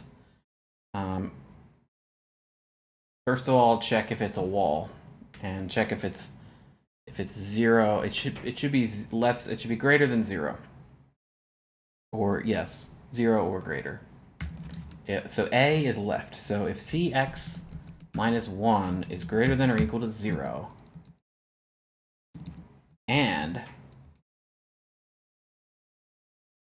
map floor space plus XY2 flat CX -1 CY, and then map width, and then we have to dereference this,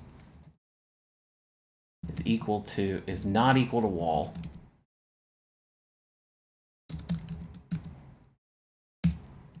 CX minus equals 1. Great. All right, so now let's just do this logic 4 times. And then, oh, let's just get rid of that real quick. Okay. And I don't need that. I don't need the curly bracket. Just get rid of the curly bracket. That's fine. Okay, so we got A. Let's do W, A, S, D. So So classic WASD bullshit. And so W is up. So this should be CY minus 1 is greater than 0. And this is not equal to a wall. Then we can do that. Okay, this one should work. S is down. So if CY plus 1 is less than or equal to map H minus 1.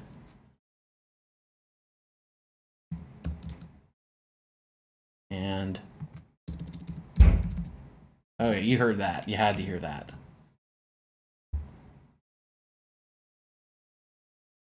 That was the bowling ball drop I hear all the time. I don't know what it is. And D is right. So this is like Y, X, Y, Y, X, Y, Y, Y. Okay. Y, X, Y. It should be X. D is right. So CX plus 1 is less than or equal to map width minus 1. And this is not equal to floor wall. There we go. Okay, cool. So now I have a nice switch for just walking around. Sit. Let's take this out. Okay, I have an input loop. Oh, and it works, or at least it compiles. Okay, let's see if this works. So I am right here. Let's see if I can move him around. And he gets a little cursor on him. And I don't know how to turn that off. But I can't walk outside of... I can't walk into the walls, so that's good.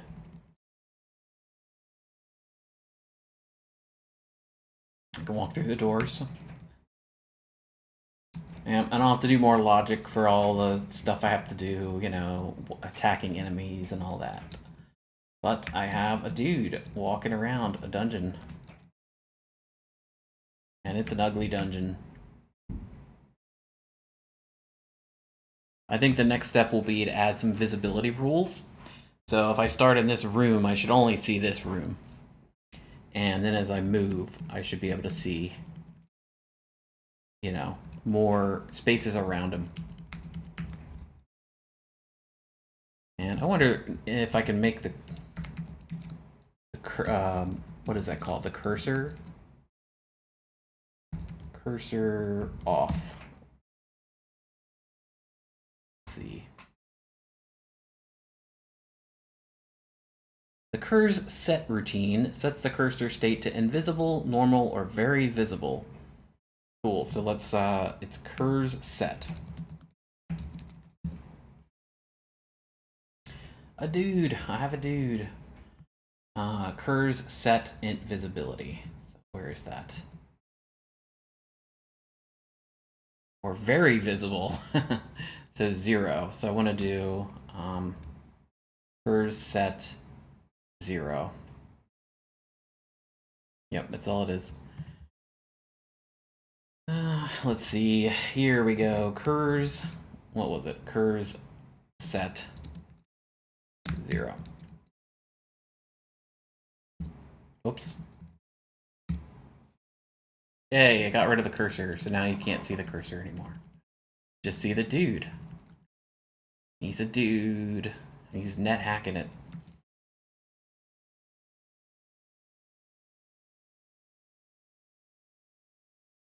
Can I, well, there will never be a room, so there's no danger of him walking off map, because there's just no way the room will ever be close enough to the edge to allow it to happen.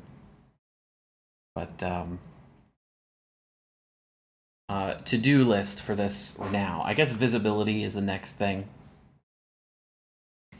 So what I will do is the majority of the map will start off as invisible, but then maybe he can see 5 spaces around him, like a square of 5. Although width should be longer than height.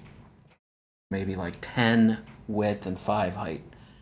Set that to visible, and then as you walk around, it'll make it discoverable. So that's important. Also,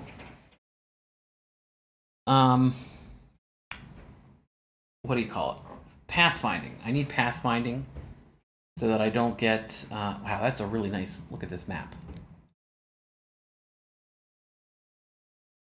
I mean, that looks great.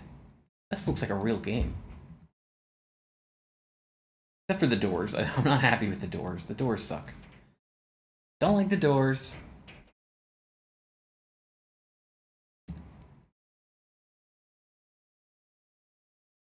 I'm now getting like really good maps. Wow, look at that one. That's incredible.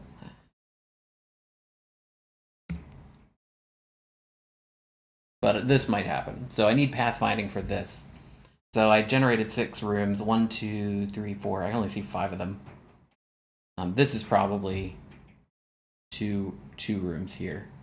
Maybe this is like a short room, and this is another room. Or maybe, no, this is the path there. Yeah, this, I think, was probably 2 rooms. But anyway, like this room is all by itself orphaned, so I need to make sure that doesn't happen. And what I would essentially do, I have to figure out a way to tell that a room is orphaned, and then connect it to another room at that point. So that's what I don't know how to do.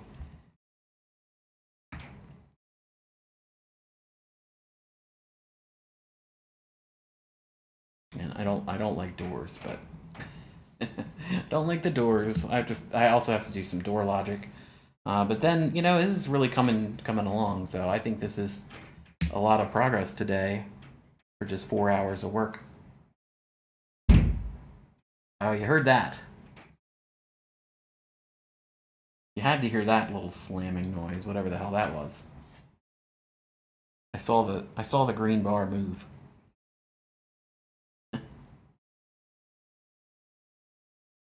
Believe it or not, I haven't. This isn't just like a one-off thing. Like I have an idea for how to really work on this game, and a lot of it is coming from the game that I was working on before, the dungeon crawler. So I want to add some game features. Number 1 being an in-game clock. So every step you take is going to move the clock forward a minute or 10 minutes or whatever. And every action you take is going to move the clock forward. And the idea being the next day, so if you've gone through a 24-hour day, all the enemies get stronger by 1 level. So when you start out on the floor 1, all the enemies will be level 1. But if you just waste enough time walking around floor 1 and you spend a day there, they'll all move up to level 2. And then when you get to level 2, if you get there on day 1, they'll all be level 2. And then when it goes up to day 2, they'll go up a level, so they'll now be level 3. But if you get to level 2 on day 2, they'll all already be level 3. So essentially it'll be sort of like this urgency to move forward quickly, not waste too much time, but not a major penalty. So like you don't game over if you run out of time. The enemies just get stronger. And then, I don't know, the main plot will be something like we're climbing a tower to kill God or something like that. You know, standard RPG stuff. But I was thinking, yes, there will be different types of floors also. So it'll be like cave floors. So this is a cave floor. I can generate a cave. And then there will be like, I don't know, mechanical floors where all the enemies are robots, or demon floors where all the enemies are demons, stuff like that. So that'll be fun to sort of make the floors look different.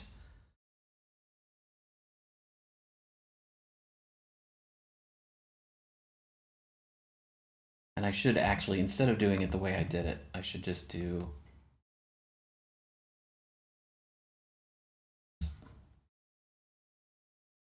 is equal to floor open. Okay, yeah, that is how I did it. Okay, never mind. I thought maybe I did it like it's not equal to floor wall. No, that's fine. That works.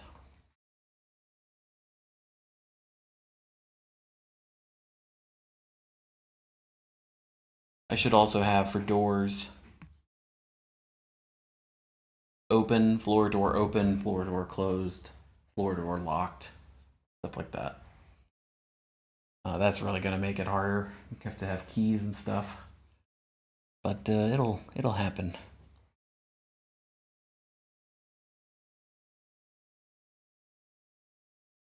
That's not so bad for a day of work, though, for a couple hours of work. Yeah, visibility, I can even start on that right now. Like, I can get the skeleton of it in here. Because we would want, for visibility, we would want, I guess, a character visibility. Visibility. And then in init,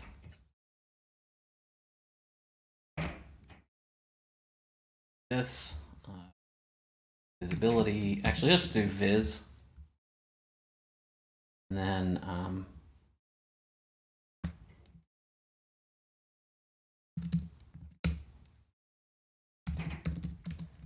viz plus I equals 0. We'll just do 0 for not visible and 1 for visible, something like that.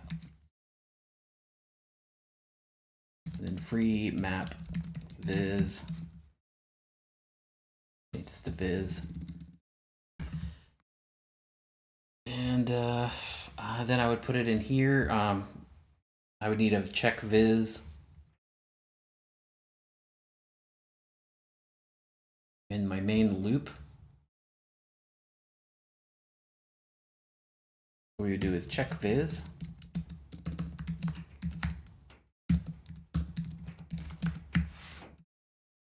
So I need a function for that.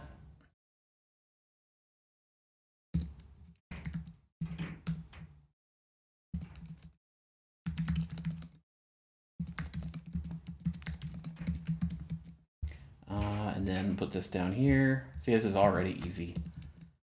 Easy and fun. So you get through that damn bullshit that gave me like an hour of trouble. Yeah, then for this, I guess what I would say is we need a variable I equals cx minus, let's say 6. I is less than cx plus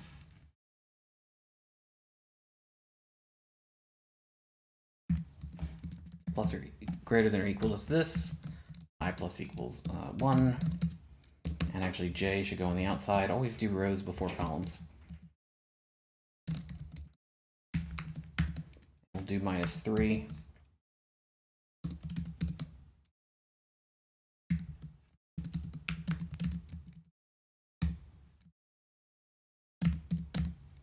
And if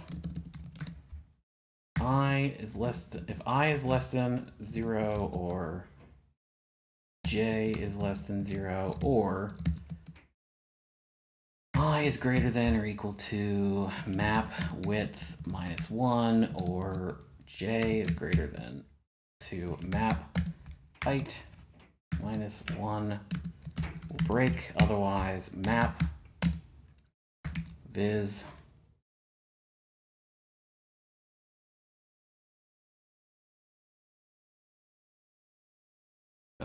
plus xy2 flat, and then we'll do I, j, and map width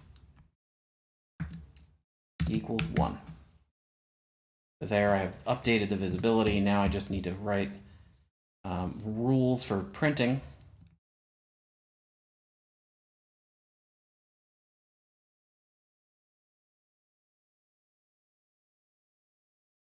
And if map visibility viz plus xy2 flat ij map width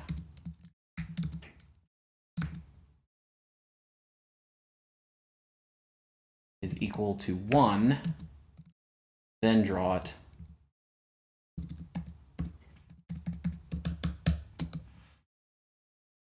Okay. See how that looks.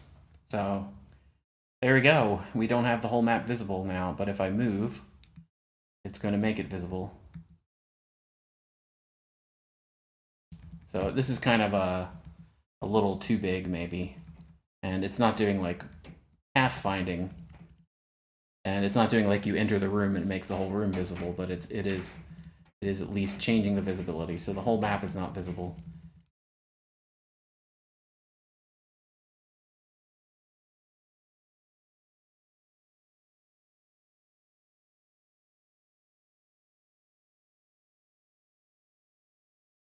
And you would not want to make, when you're playing, like I was saying, the time would be urgent, so you would not want to make, you'd want to visit as many rooms as you could before you move on, but you wouldn't like do this kind of thing, like, I gotta get every space visible. Although maybe you would, because look, there's a room down there that I didn't see. And there's 1, 2, 3, 4, 5 rooms. I can't access that 6th room. Yeah, well, now I'm in the fun part where I can actually start adding features, and I got through the stupid mistake that I made earlier. Yeah, no, that code is fine. Plus 100, sure. That'll never give me a problem. Why is it crashing?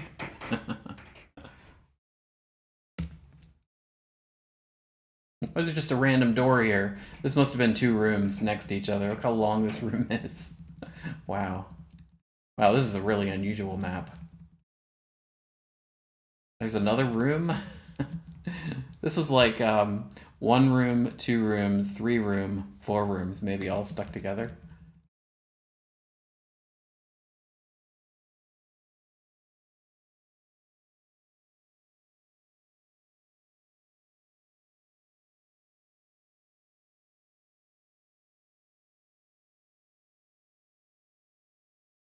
Oh, wow.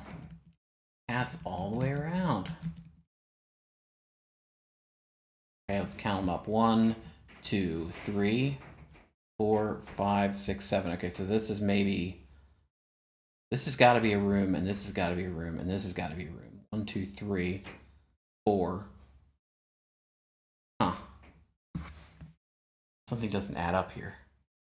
Because otherwise, why is there a... Oh. This just means there was a path here. And there should have been a wall here. So I think this is... This has got to be 1, 2 rooms. I don't know about this, though. When your random number generator stuff starts doing weird things, you know? You never know what's going on. I also wonder, maybe the visibility... Is that a good amount of sight? I'm not starting in the middle of a room here, you notice. I'm starting in a hallway. So I think maybe 1, 2, 1, 2, and then 4. Let's try that. Let's just try to change the numbers a bit here.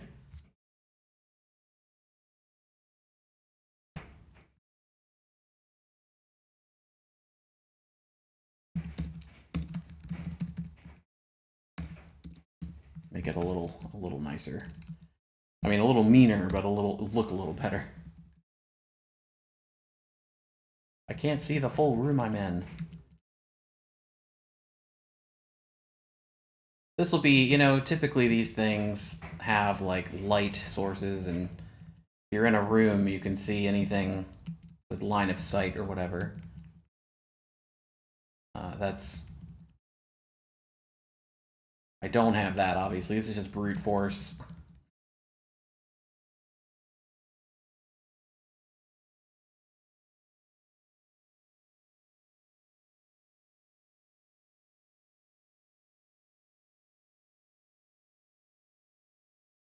But who knows? Who knows what this game will become, you know? This might become a full thing that I release an update. I think all the great classic roguelikes that are available kind of started as command line stuff. Like I have to have the feeling that Caves of Cud started as a command line thing. Obviously NetHack started as a command line thing and continued to be a command line thing, and Tales of Montreal started as a command line thing, so it started just like this. Probably used curses also, the same interface that I'm using. Pretty darn cool though.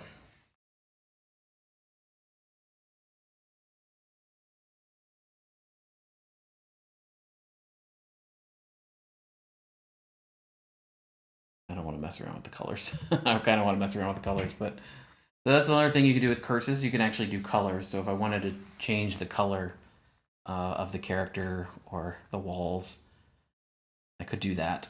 You know, make the little dots gray, that kind of thing.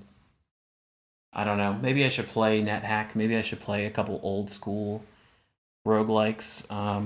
More is it Moria? There's one that's like more about entering buildings. It might be called Moria, or it might be something else. I forget. I have a lot of them. I can only think of NetHack because that is like the one I've played the most. But I'm gonna end the stream there. This has been fun. YouTube has been fine. It's been okay. Hopefully the quality's good. This will be on my channel now, so it'll just be there. I don't have to like clip it and do highlighting like you have to do on Twitch.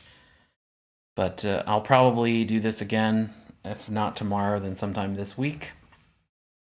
And I don't know, this could be my YouTube project. Maybe if I get my Twitch account back, I don't move over there with coding anymore, because I don't know. I'm mad at Twitch. I'm not mad at them, I'm just disappointed, you know? Thanks, yeah, and thanks for hanging out. I think I did well. I think this was fun.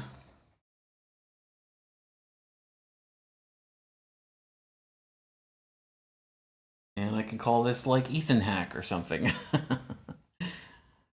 No, you don't call something hack unless you base it on the code. Historical code.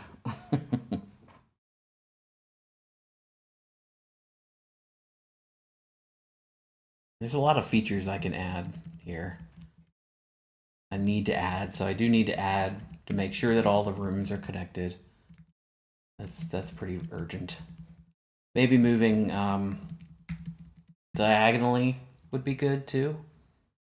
So right now if I hit Q, that happens. But maybe Q would be a good like up and to the left thing, and E up and to the right, that kind of thing. Right now I have it on WASD. I'm not using the arrow keys. Which is funny, NetHack uses HJKL, which is an old school way. Before there were arrow keys, that was an old school way to move a cursor around. This must just be a lot of tunnels. Like, this must be a lot of paths. Because that's not a room. This is not a room. This is just two paths that are next to each other.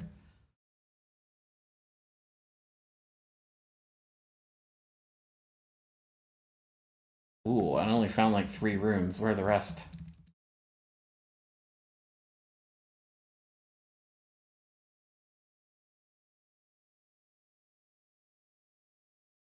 Scary.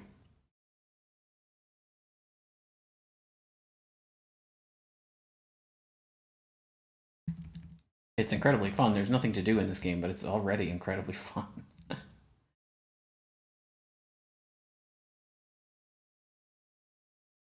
Rooms. Okay. Yep, I'll stop playing now. See you later. Thanks for hanging out. Bye.